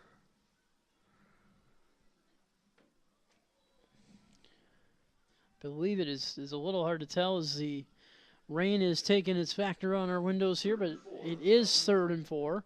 Ball on the 12-yard line. And Milton has done a nice job on this drive moving the chains. Let's see if they can do it one more time. Zeal in the shotgun. Again, 2 receivers to the right, to the left. The throw is coming, and it is incomplete. And it's going to be 4th and 4. Let's see if they just try a field goal attempt here. Lucas Weinert has shown that he has a pretty good leg, but early indication here is that they're going to keep the offense on the field and go for it. And possibly try to put in a difficult blow to this Goslings defense, but let's see what happens here. They're at least going to line up for it on 4th and 4. 2 receivers to the right, 1 to the left again. Running back to the left of Zeal is Jordan Bundy. The snap Rolling right is Zeal. He throws right. It is caught in the end zone for a Milton touchdown. Lane Twist, the senior receiver, comes up with a big play. And now it is going to be 16-6 and a 10-point lead. Possibility to make it an 11-point lead here at the extra point. And so that is a tough blow to this Goslings team here, but plenty of time left. Still 3:54 left in the third quarter. Lucas Weinert to attempt the extra point here once again. This kick is up, and it's blocked. No good. Well, that is big, because now it keeps it to a 10-point game, so not so fast, as we will get a chance to see what happens here.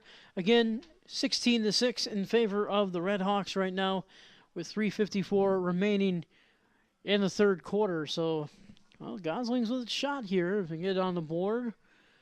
We talked about the field conditions playing a factor. A really good drive, though, from Milton that time, just slow and methodical, as they finally get it into the end zone there at the end on a 4th down play.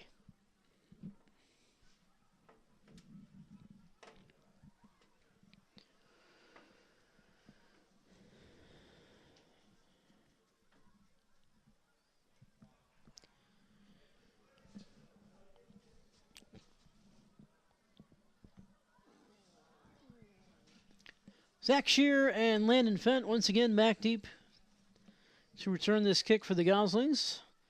Lucas Weinert once again will set the ball on the tee at the 40-yard line, as he will get set to send it away here for the Red Hawks after their touchdown drive.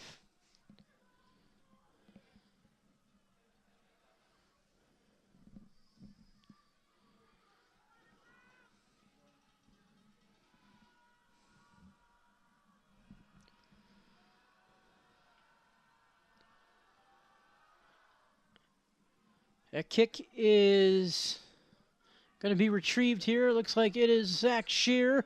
He's going to return it, and a good return from Shear out across the 45-yard line. Interesting scene we just saw in front of us here was Davis Cashin was warming up and throwing, but it doesn't look like it'll mean anything, as Reese Camrath is still out there on the field. But the Goslings are going to get good field position here. 48-yard line.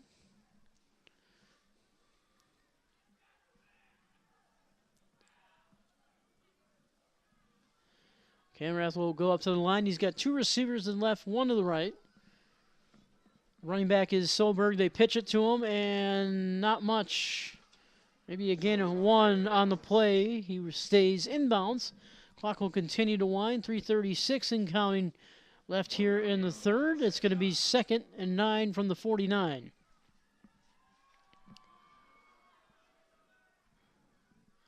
Again, Camrath looking down to this sideline, trying to get the place set here for the Goslings.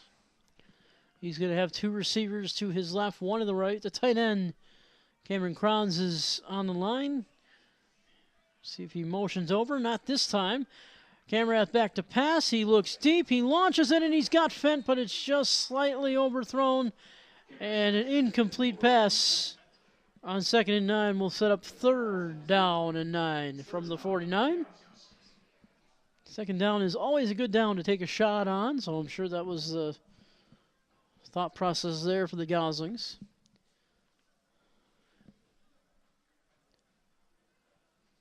See what they have in mind here, trying to pick up a 9 yards to gain. Camrath gets the snap, looks to his right, throws it that way, and he's got a man. It is caught, and they are going to move those chains. It's Landon Fent who went up to get it. And now the Goslings in Milton territory, and let's see what they can do here. 2:59 left in the third quarter. Clock will wind now. First and 10 Goslings from the 37-yard line. Ball placed at the 37-yard line of Milton. The handoff here will go to Solberg as he gets it, and he's going to barrel his way forward. A good gain on first down. He picked up close to, again, it's hard to kind of tell from our vantage point here, but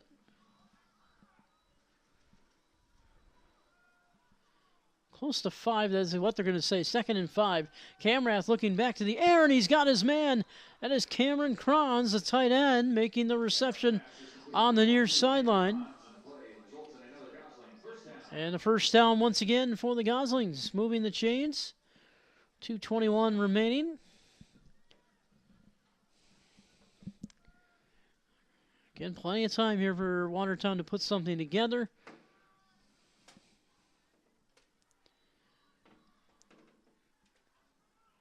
Camrath in the shotgun. High snap. They give it to Solberg. He's going to try to move his way forward. Just not much there. And a lot of action after the play was over. The crowd a little upset at that. But no flag. Solberg on the carry. It's going to be 2nd and 7 coming up. Second down from the 20-yard line for the Goslings. Ball on the Milton 20.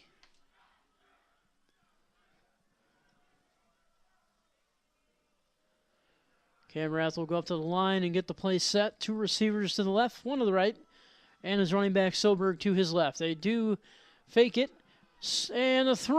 Oh, man, they've tried that twice tonight, and again, the ball just falls short, and it's incomplete. Intended for Solberg. Well, if they can just get that play to work, it has been a couple of times where he's been wide open. Just unable to haul it in once again. And so the clock stops with 1:35 here in the third quarter. 3rd down and 7. Ball's still on the 20-yard line here.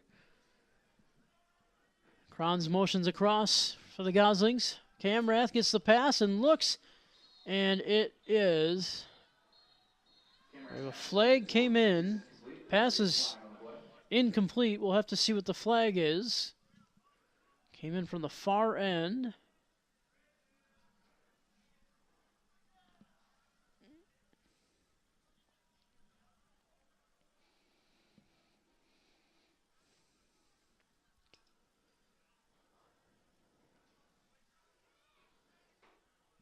Hate to hear the official call here. A lot of discussion. And here it is.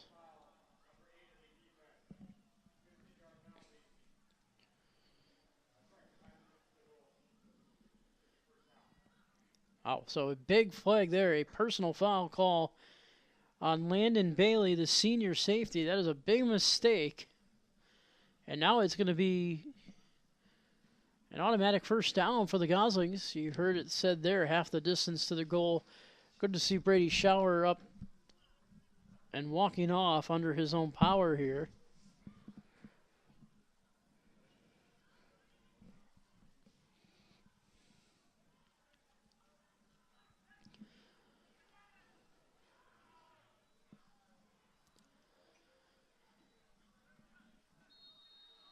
So 1st and goal for the Goslings.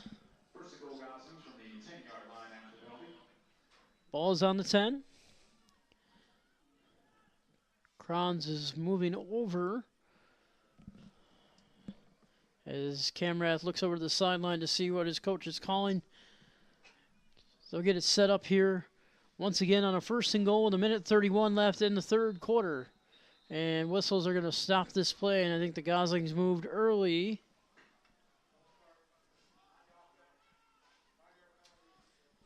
And they did, and so that's going to back them up 5 yards, and now it's going to be from the 15. So again, the down will remain at goal, but this is what happened last time the Goslings were knocking on the door, and they had to back up, and penalties cost them then, and now they're costing them here. Let's see if they can make up for it. Again, 1st and goal from the 15.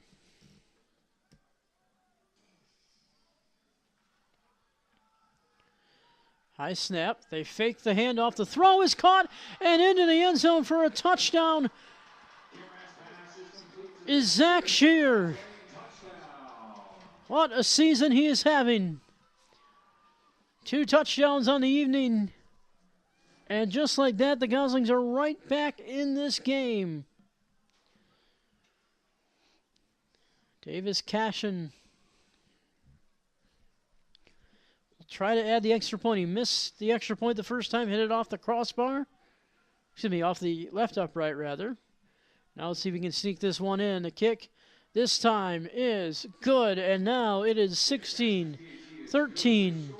Back to 3 here in Watertown, as Milton is now just hanging on to that 3-point lead. What a big drive put together by this Goslings offense. Plenty of time left, and we'll see if they can pull one out here on senior night. Again, Zach Shear, another 2 touchdowns tonight. He had 9 coming into the game, 11 total receiving touchdowns. That is just an absolutely incredible number for him.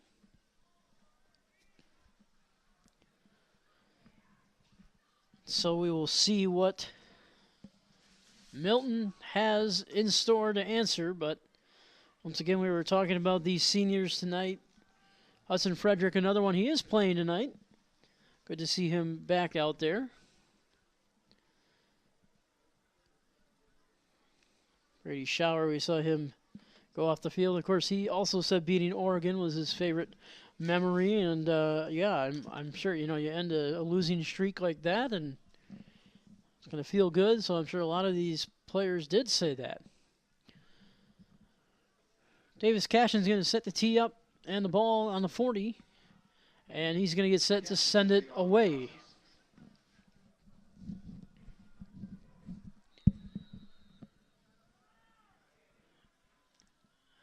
It's a squib, almost like an onside, and the Goslings are going to recover the ball, and they're going to get it right back. And never mind, they're going to say, well, now they're going to discuss, and now they're going to say the Goslings got it. Initially, they said Milton recovered, but no, it is Watertown who gets the ball back on the onside kick. What a roll of the dice by Coach Camrath. The officials are still talking, but the ruling has been made, and it will be Gosling's ball after the onside kick. What an incredible turn of events.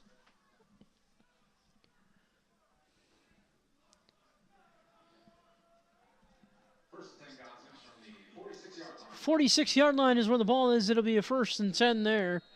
Camrath again in the shotgun. He's got 2 receivers to his left, 1 to the right. Back to the air they go. He's got Landon Fent, and it is incomplete. Really good play made defensively that time by Aiden Gill.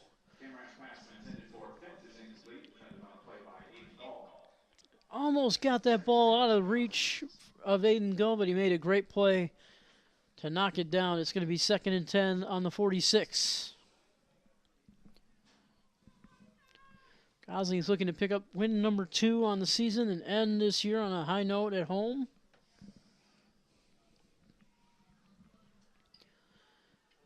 Camrath once again in the shotgun. He's got 2 receivers to the left, 1 to the right. Kranz motions across. They give it to Solberg, who's going to be fighting his way forward. And a pretty good gain that time on on 2nd down. It's going to be a 3rd and 7. So he only got 3. It was a good effort, though, by Solberg to even get 3. And so let's see what the Goslings can do here on 3rd down.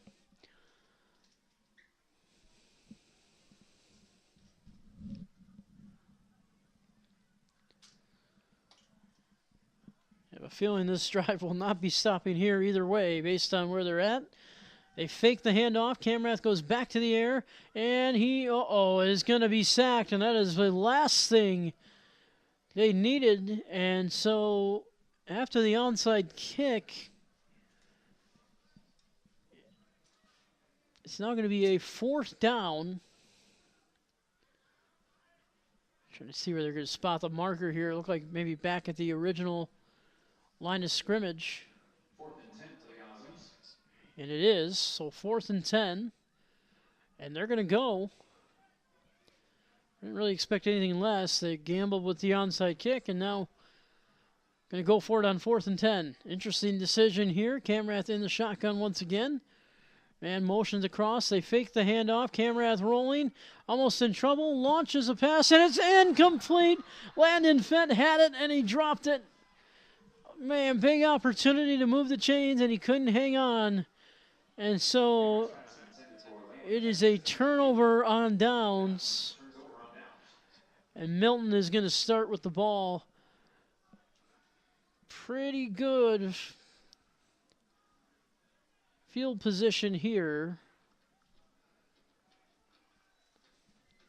at the 46-yard line, and so that is about as good as it gets. So Tyler Zeal coming back out. He said something to the official. Didn't look too pleased, whatever he said. Nonetheless, they're going to move Cummins over.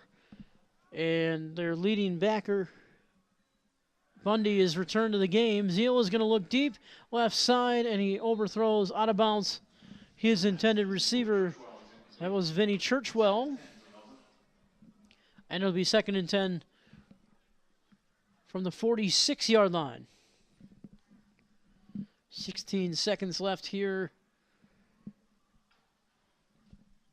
in the 3rd quarter. That first half flew by pretty quick. It's hard to believe that all of this action has taken place now in the 3rd quarter here. They get the snap. The handoff is not going to get much. And he lost a yard. Cal Smith was in there as well as Xavier Quintero. And it's going to be 3rd down and 11 and a whistle and a timeout for the end of the quarter. And so they're going to switch sides. And at the end of 3, it is 16-13 in favor of the Red Hawks. What a 3rd quarter, action-packed. I thought that touchdown might be a tough one to overcome, but Milton missed the extra point, kept it 16-6, and then the Goslings get into the end zone, 16-13. Gambled on the onside kick, could not convert on 4th down, almost did. But here we sit, and Milton is backed up on a 3rd down and 11. Ball will be spotted at the 45-yard line as they lost the yard on that last play.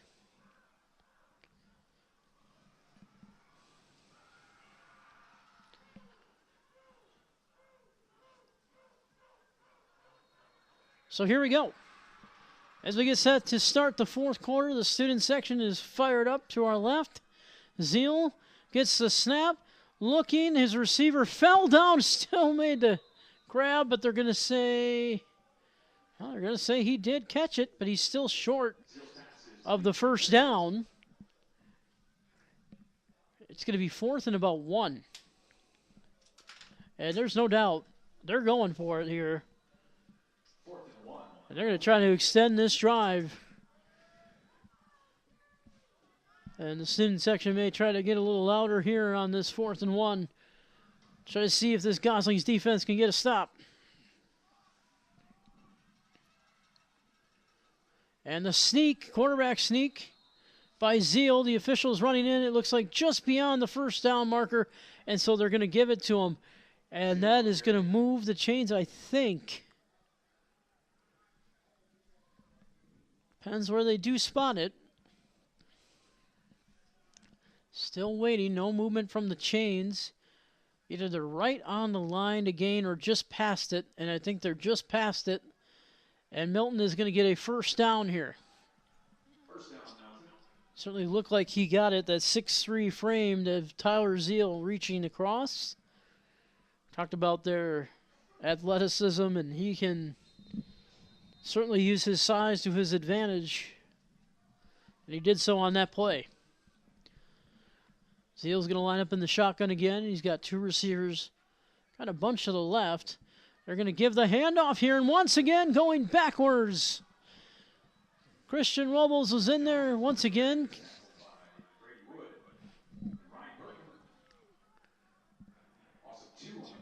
Ryan Bergman also in on the tackle, along with Brady Wood. And so with 11 minutes left in this one, Milton trying to maybe possibly run this clock, but it's not working when you go backwards. And so 2nd and 12, 46-yard line. Again, shotgun formation, two receivers to the left, to the right. Now one motions over, it's Cummins, and it's knocked away. Almost a walk-in pick six. And it's officially incomplete, but they haven't blown the play dead yet. And Cal Smith's going to run this ball on back for a touchdown. They called it a fumble. They never blew the whistle. And the Goslings are going to score.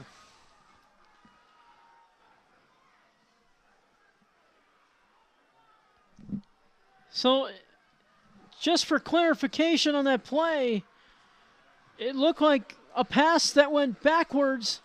The officials are talking about it here. And I believe because that pass went backwards, they're going to call it a fumble and a touchdown for Watertown. Unbelievable. Again, they're still talking about it. It definitely did look backwards. Bergman did knock it away, but it still looked like it could have counted as a backward pass. And we're just going to wait and see how the officials can sort this one out. This would give the Goslings a lead.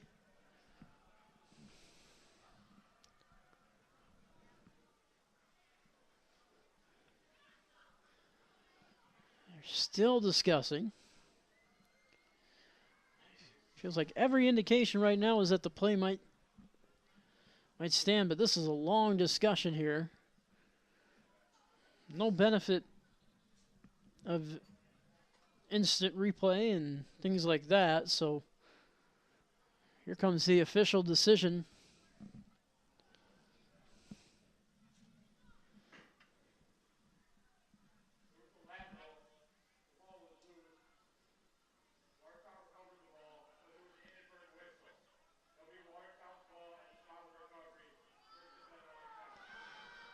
And a break for Milton. Boy, oh boy.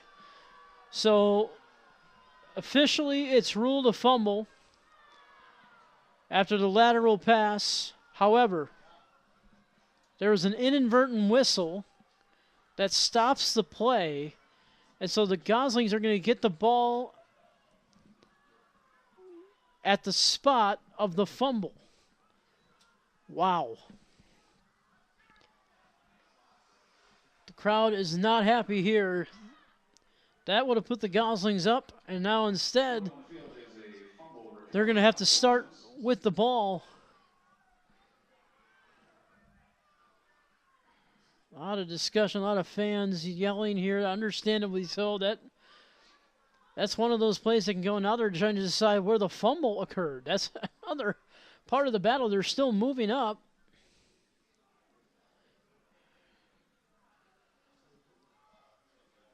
Wow, this is. I think I've seen it all now. That is crazy. Well, they finally sorted out, and the Goslings will get it 1st and 10 from the 25. Camrath launches a pass as he gets hit, and it's intercepted, and they give it right back. Oh my goodness! The return isn't going to get much here, but it is intercepted by Cal Sheridan, and boy, that is. What a turn of events once again. Wow. So what could have been a possible touchdown on the fumble called back by an inadvertent whistle and then an interception on the very next play. But this is not going to be easy starting field position here at all. 1st and 10 from the 2-yard line for Milton. This is obviously by far their worst starting field position of the day. They're going to kind of bunch up a little bit here near the line, but they still have 2 receivers spread out, and they're going to throw. Zeal looking deep, and it is going to be... Is it hauled in? No, they're going to say incomplete, that he was out of bounds along the far sideline.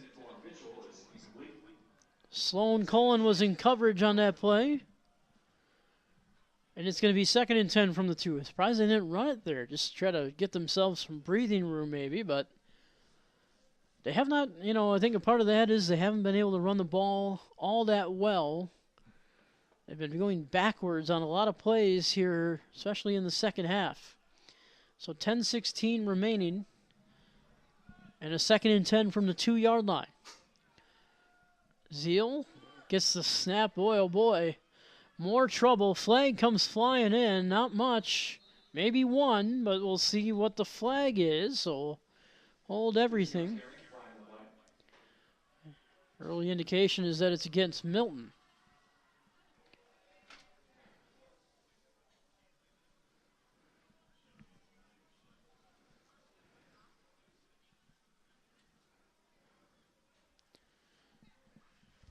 One official coming over here to ask Coach Camrath what he wants to do.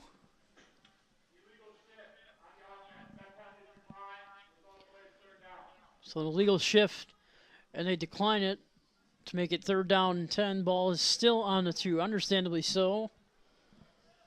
It make much sense to replay it.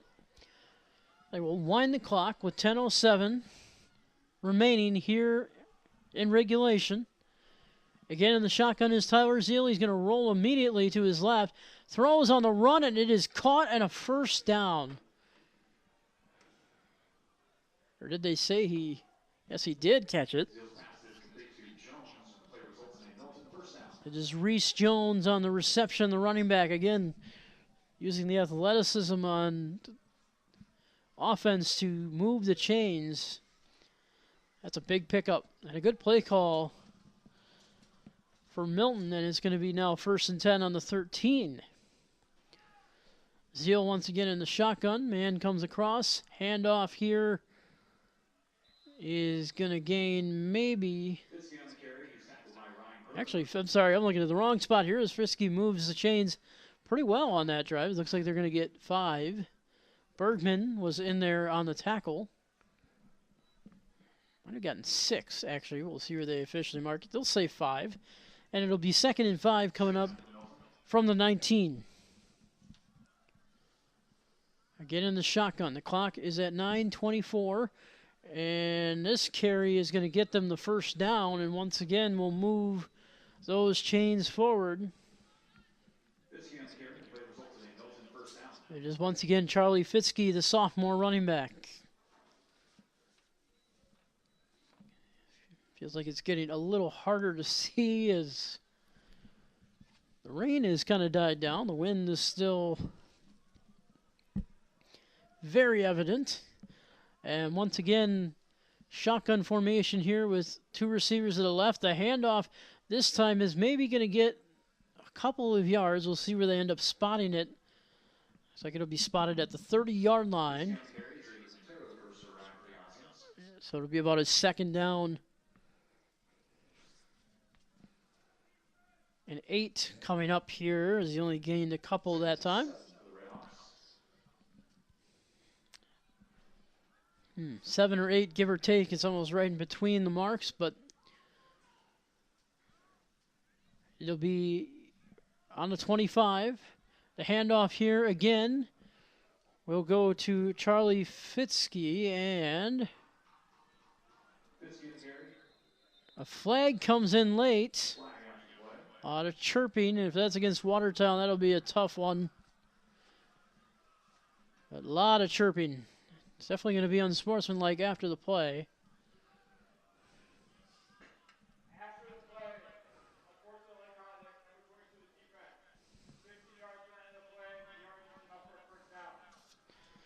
So that's going to be very frustrating as it's Cameron Crowns who gets called for the unsportsmanlike conduct. And now he's going to get taken to the sidelines, and I'm sure will get talked to by his coaches.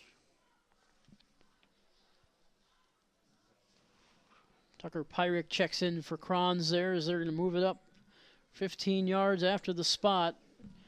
And when they need a drive stopper, they cannot give up unsportsmanlike penalties like that, and that's exactly what happened. So 1st and 10 from the 49.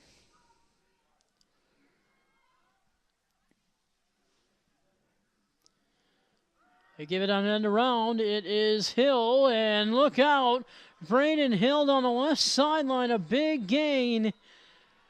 And they caught him that time off guard, and they're going to spot that ball all the way down at the 20. And so Milton will have a 1st and 10 in Watertown territory here. They were already in Watertown territory, but now move them to the red zone.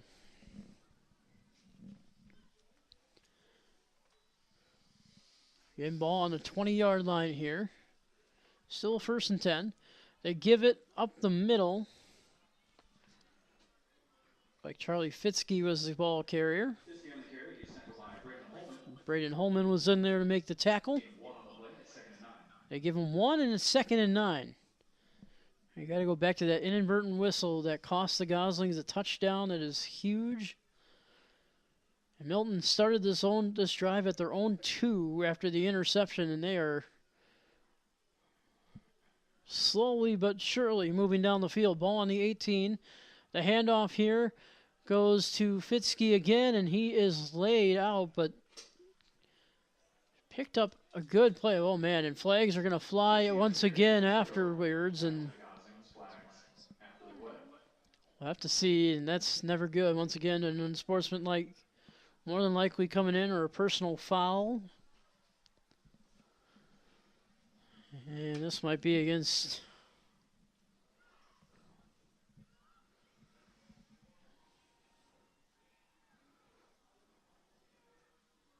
Watertown as well. It seems like it is, but let's see what the call is.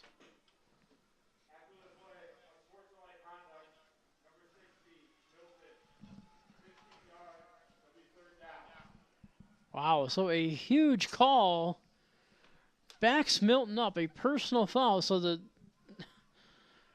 yardage that Watertown gave up on their personal foul now erased. And boy, Milton now will have a 3rd down and long, and that changes the entire complexion of this drive. They have to get to the 10 for a 1st down. They're at the 26. So make it a 3rd down and 16. Almost 17. So here we go. 6:45 remaining here in the game. This is a big play for the Goslings defense to get off the field. Again, in the shotgun is Tyler Zeal. A man motions over, and rolling to his left is Zeal. Now he's got to roll back to his right. Looks like he wants to run. He's going to. He tries the stiff arm, but they are going to tackle him out of bounds. He did not get much. He was going backwards, and he ended up still behind the sticks.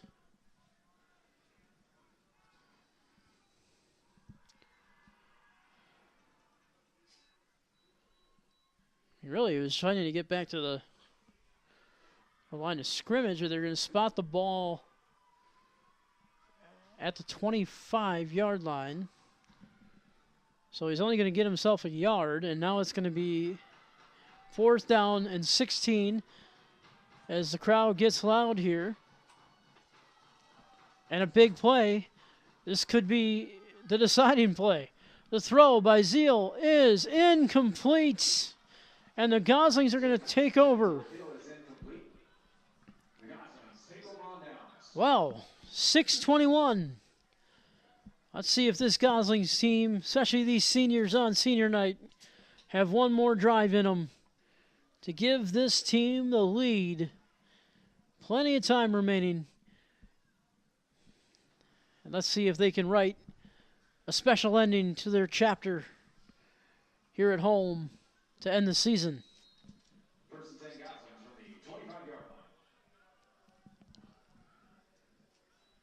The handoff here again. There's Solberg on the carry. He gained maybe a yard, not much.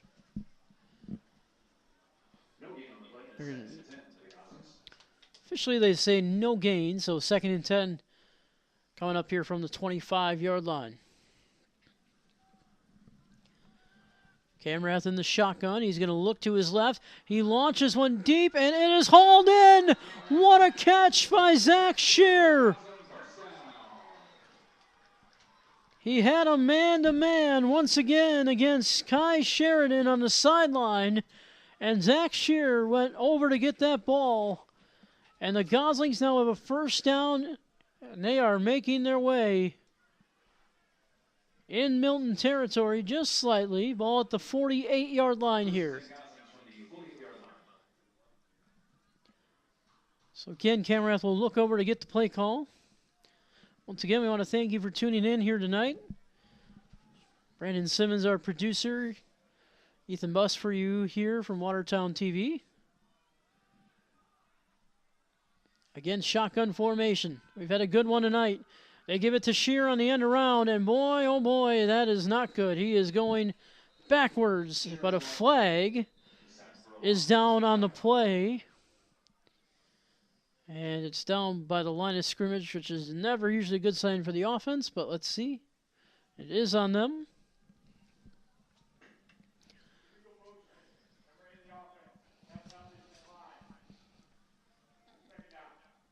So it's a legal motion on Zach Shear. They decline the penalty.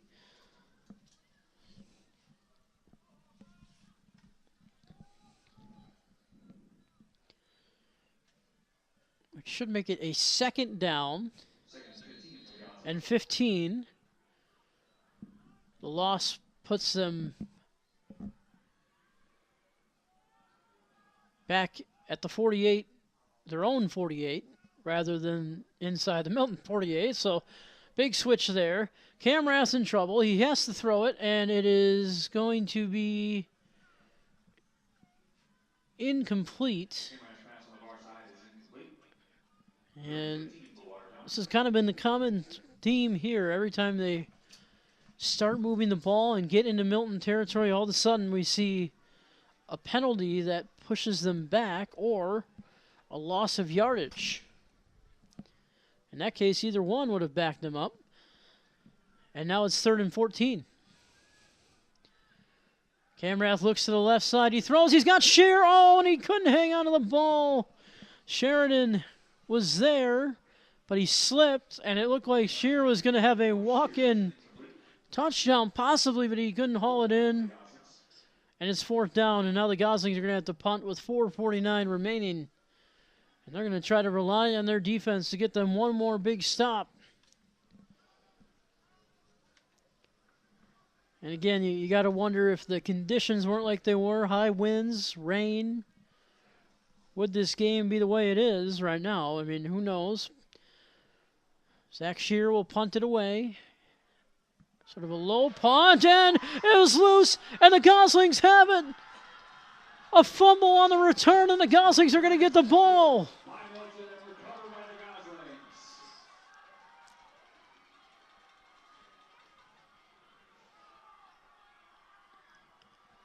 This is quite the script that's being written here tonight. Aiden Miller on the recovery. And the Goslings with an opportunity right on Milton's doorstep here to try to knock one in.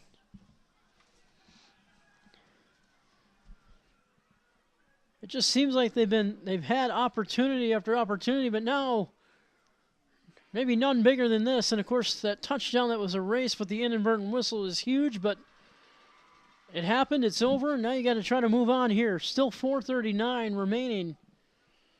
And once again, you cannot state enough how much the weather has factored in to this game here tonight.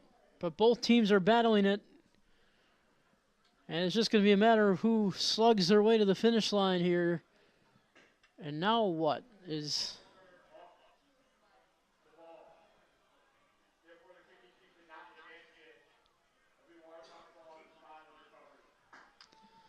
So The ruling officially is the punt returner had muffed the football, therefore they're going to back it up to where he had muffed it, so Watertown could not advance the football. And so they're going to back it up just slightly. And the handoff here will go to Solberg on first down. He's still on his feet, not willing to go down. He had a good run going there, and then it just quickly stalled. It's going to be 2nd and 6 on the 16. 4:14. That clock is moving. And again, Camrath will be in the shotgun here. He's got Landon Fent to the near sideline. Near the far sideline. Zach Shear. Tight end over there as well. Camrath is going to look to his left. He's looking for Fent. He throws, and it's incomplete, as Fent was out of bounds anyway, but it's going to be 3rd and 6. Pretty good play design there. Just couldn't get it into the hands of Landon Fent. 3:49 left, 3rd and 5. Excuse me, 3rd and 6 from the 16. And again, still only a 3-point game. A good old-fashioned barn burner here tonight. And they're going to call a timeout here. This is a big down. They want to make sure they get it right, so Watertown will take their first timeout with 3:49 left here in the 4th quarter. I mean, what a game here on senior night. The weather has certainly made it interesting, but obviously none of these players for either team willing to let the weather be a factor. They are going to fight as much as they can, as once again the wind picks up here and blows some doors open.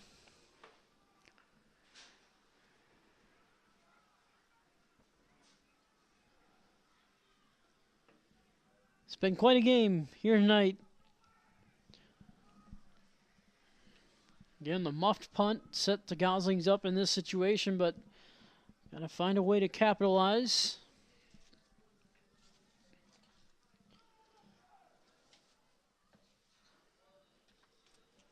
Been looking at some of these seniors all night. We mentioned Sloan Cullen earlier. He was also asked about his favorite football memory and said getting his first interception in 8th grade, which was before he even got to high school. But sometimes you get that moment early on, and it feels great. So here we go. Camrath gets the snap. It's a big play on 3rd and 9. He's got to make it. He throws, and it is caught near the 2-yard line. We'll see where they mark it. It is Cameron Kranz who made the catch. Camrath knew he had to make a play, and he did. And they moved the chains to set up a 1st and goal.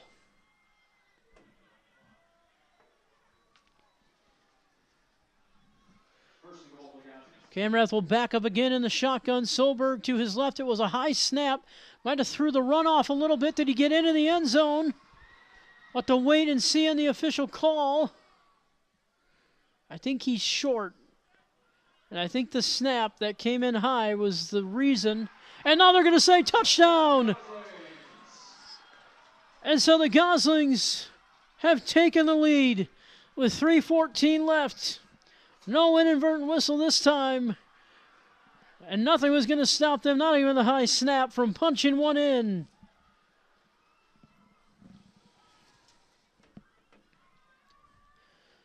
They've been fighting and scratching, and Solberg gives them the lead, but now this is a big point because this could make it a 4-point game as Davis Cashin trying to add the extra point, and he does. And it's 20-16 with 3:14 remaining, and so that's going to force Milton to have to at least get a touchdown here to try to take the lead in this game. Wow, what? Again, a turn of events. It has been an incredible game. But it's definitely not over.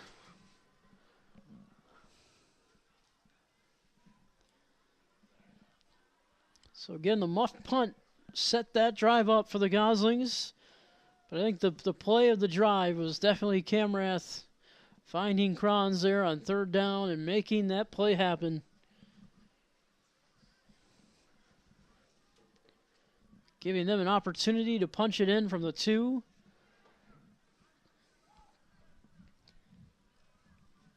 Davis Cashin will set the ball up on a tee at the 40-yard line as the Goslings will get set to kick it away with 3:14 remaining and a 4-point lead here on senior night.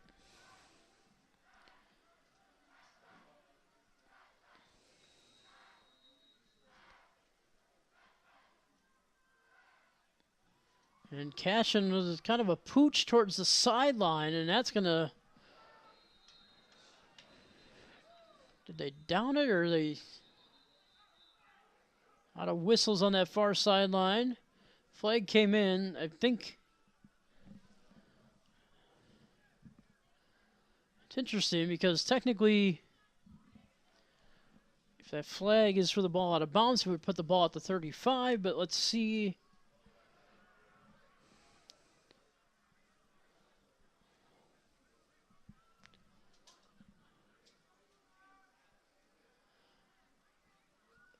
The official call is these officials have made a lot of effort to try to get the plays right tonight, so give credit to them. They've done a great job of sorting through things.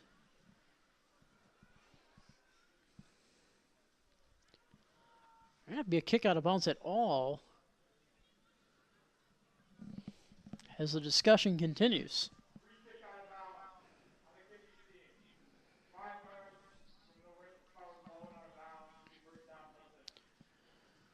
All right, so there is the official ruling. So ball will be placed at the 35, and that's where Milton will start this drive. Not sure what the thought process there was on the pooch. Maybe try to get them to muff it again, knowing the weather conditions. Maybe it was an inadvertent pooch because of the weather conditions. Who knows? Either way you look at it, we have a 1st and 10 for Milton on the 35-yard line, and that is where they'll start with 3:13 remaining. Zeal throws, incomplete.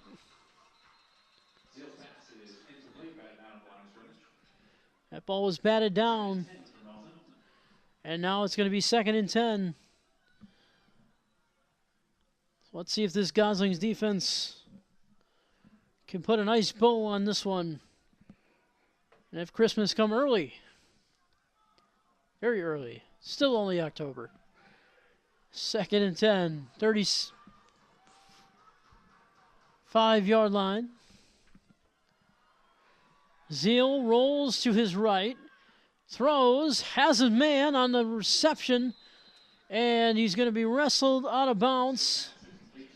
I believe it is Cummins, and it is. And so Milton will move the chains here. Again, that is Jake Cummins, the sophomore, who made the catch that time.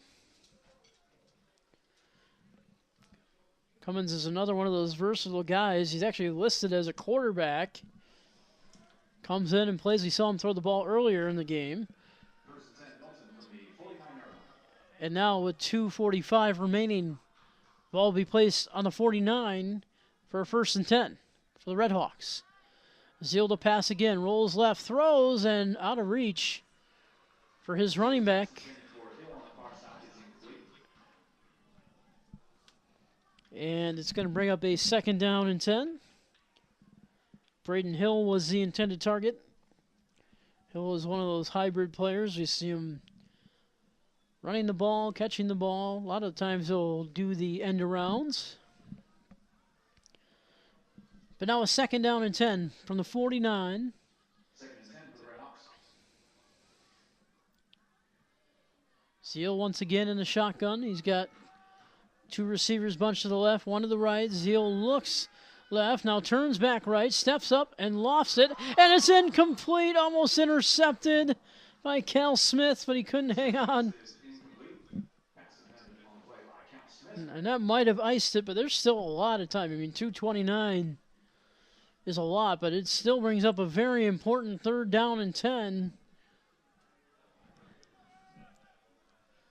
for the Red Hawks.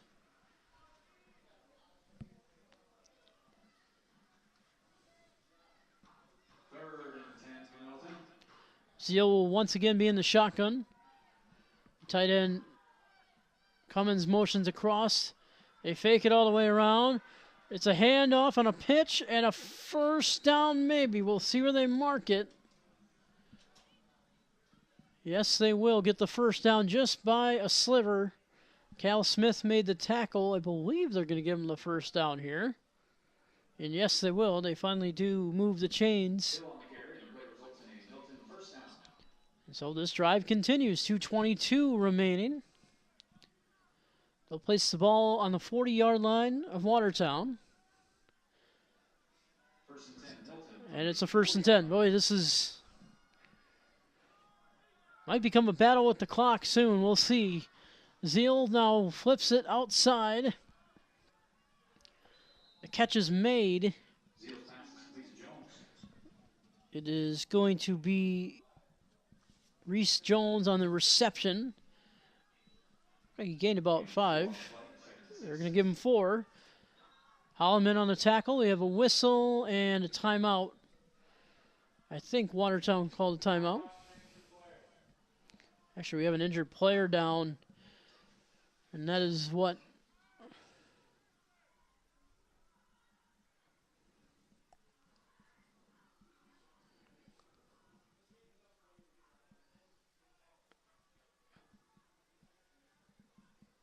you're going to look at here is, I did not see a number there yet, so I do apologize, but as we wait again, setting the scene here again, 1:59 remaining. A 2nd and 6 coming up for the Redhawks after that gain of 4, and again, still a lot of time left. See the Goslings players over there taking a knee.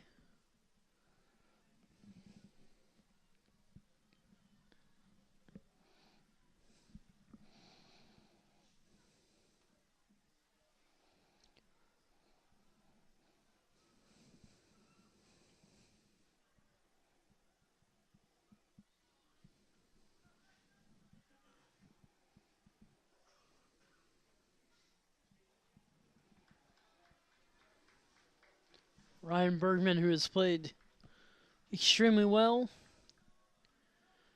going to come off the field here under his own power, so that's always a good sign. And now play will be set to resume. Once again, 2nd and 6 from the 36. The clock will now wind with 1:58 and counting left. And the handoff here is not going to get much. Still pushing forward, though, and fighting through.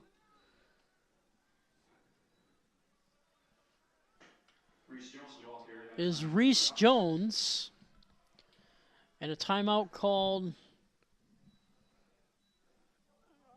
by Milton, I believe, with 1:47 left, as they're going to want to talk this one over. We have a lot of threes on the board right now. 3rd down and 3 from the 33 coming up with 1:47 left. As the student section tries to get fired up for what they hope to be one last drive for Milton.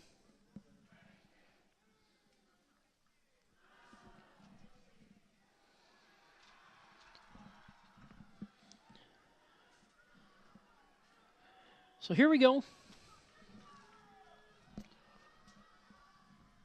1:47 remaining.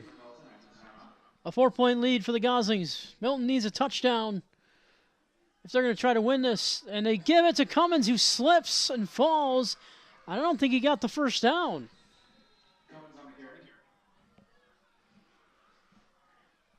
So 1:34, they're going to call a timeout. So only 1 left for the Redhawks.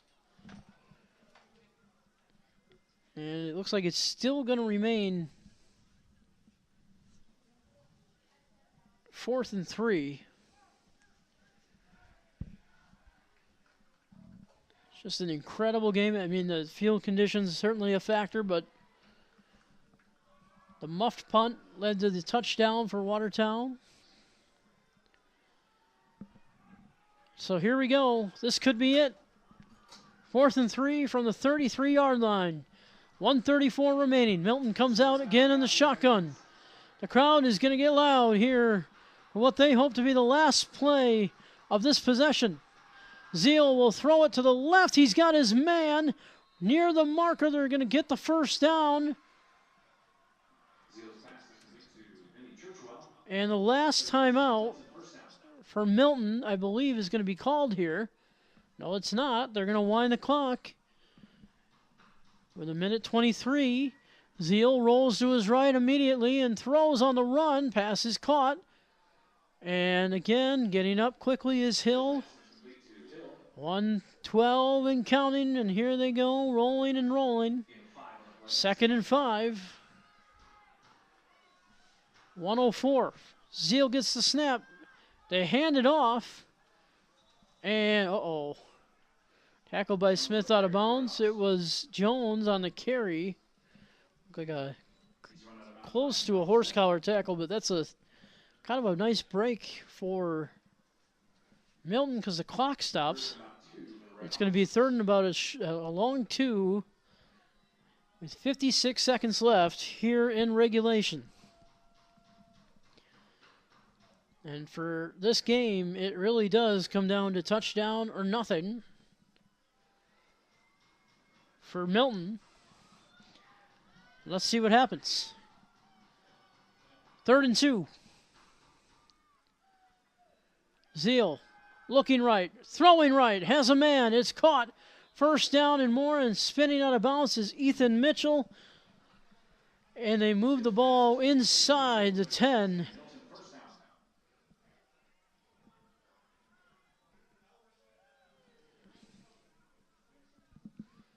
And so Milton will get a first down. They're actually going to mark it at the 11, rather.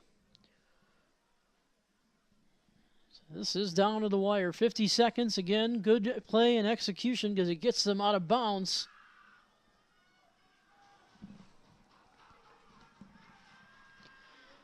With these 50 seconds left. Zeal again in the shotgun. Looking right, throwing right. Pass is incomplete. Ethan Mitchell was again the intended target.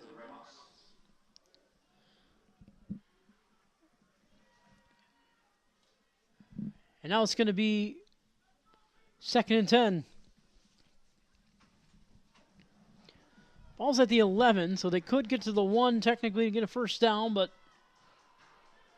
I would think at that point it'd either be touchdown or nothing, but let's see what happens here on 2nd and 10. Zeal gets the snap. Again, rolling, looking, almost was sacked. Now he throws it, and it's caught. Boy, it looks like he was close to that line of scrimmage, but they're going to say caught. Flag comes down on the play, and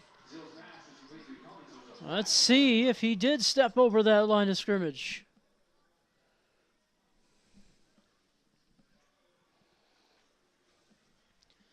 Appears it is against Milton because the official is talking to Coach Camrath here.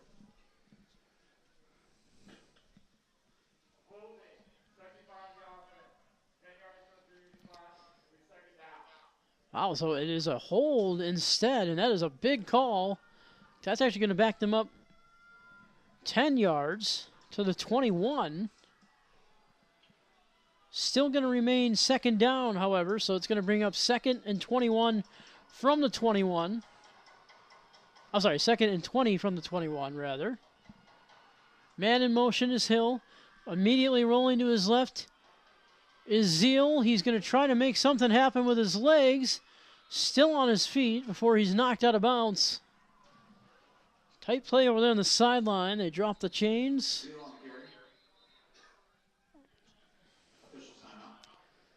There's an official timeout here on the play. Boy, they are marking this ball up near the 5.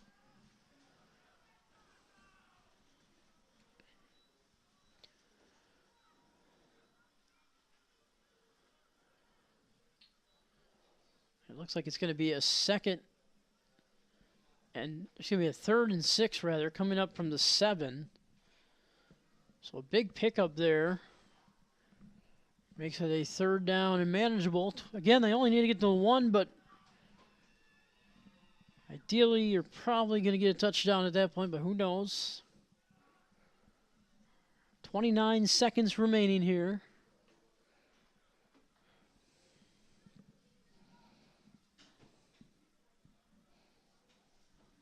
Looks like we have another player down on that far sideline.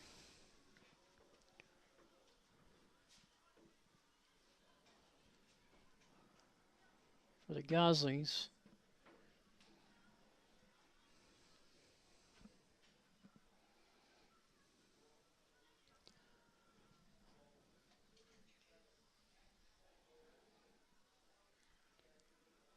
So we talked about this game tonight, just meaning anything could really happen, and that is what the case has been as far as the weather and the score. It's just bizarre, but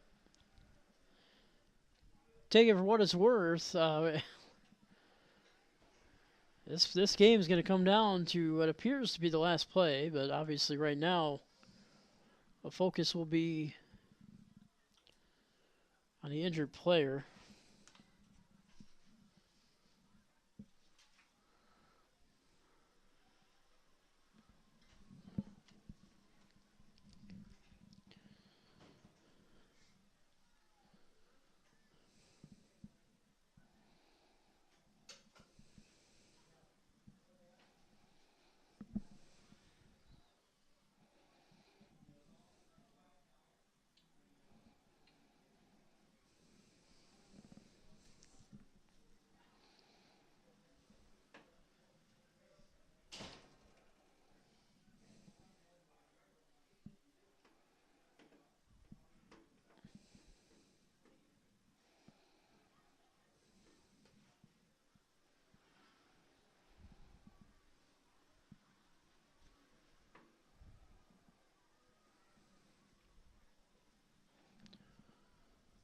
So again, we're hoping whatever the situation is here will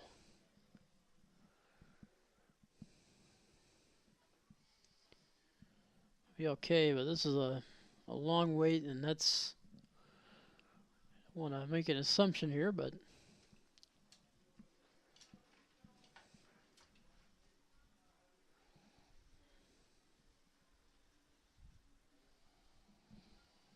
right now this does not look good, and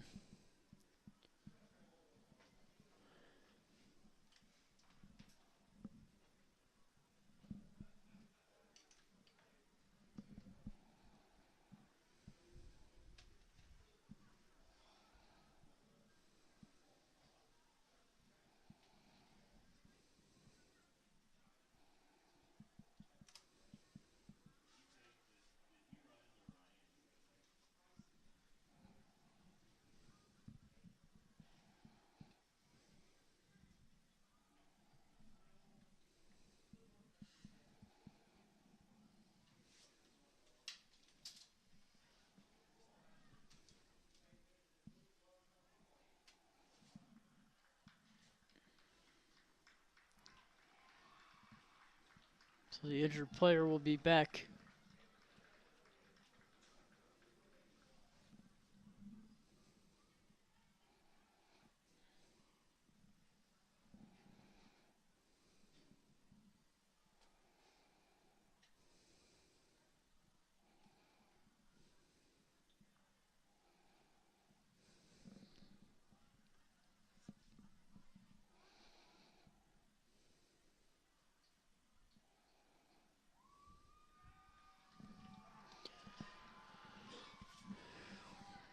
Well, it looks like it is Xavier Quintero who is now walking off under his own power. That is a good sign. But that was a long hold there, and hopefully he is okay.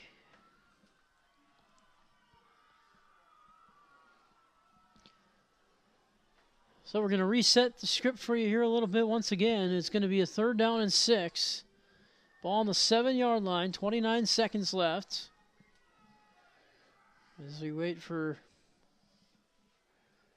This play to get underway. See if the crowd can get loud here for this big 3rd down and 6. 3rd and 6 from the 7-yard line after timeout. So here we go. Zeal in the shotgun. He gets the snap. Rolls to his right. Pass is caught, but it's going to be well short. And the clock continues to wind. Milton does have 1 timeout left, and I think they're going to use it here. They have to. With 20 seconds. Zach Shearer made the tackle there.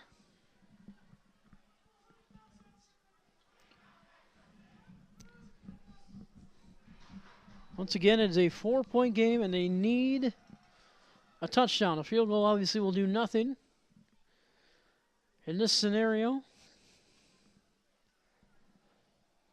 Goslings looking to get their 2nd win on the year. Winless on the year last year. Came into this year, finally broke a 12-game losing streak with a win over Oregon, and now trying to end this year with 2 wins and finish things off.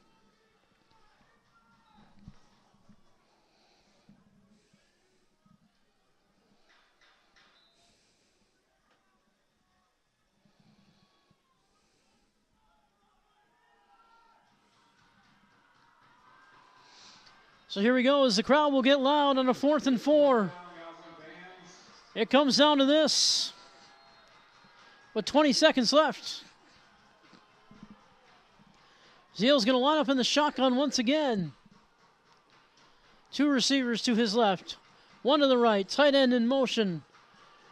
Zeal rolls left, throws, end zone. It is incomplete, and the game is over. And the Goslings are going to take over with 16 seconds left. And on senior night, they're going to leave with a win. A hard-fought, well-earned win here tonight for the Goslings. Milton has no timeouts left. What an incredible game. Yes, fairly ugly because of the weather, but man, the effort put in by both teams, you got to give a lot of credit to both teams tonight. But the Goslings will leave here with a win to end the season at home.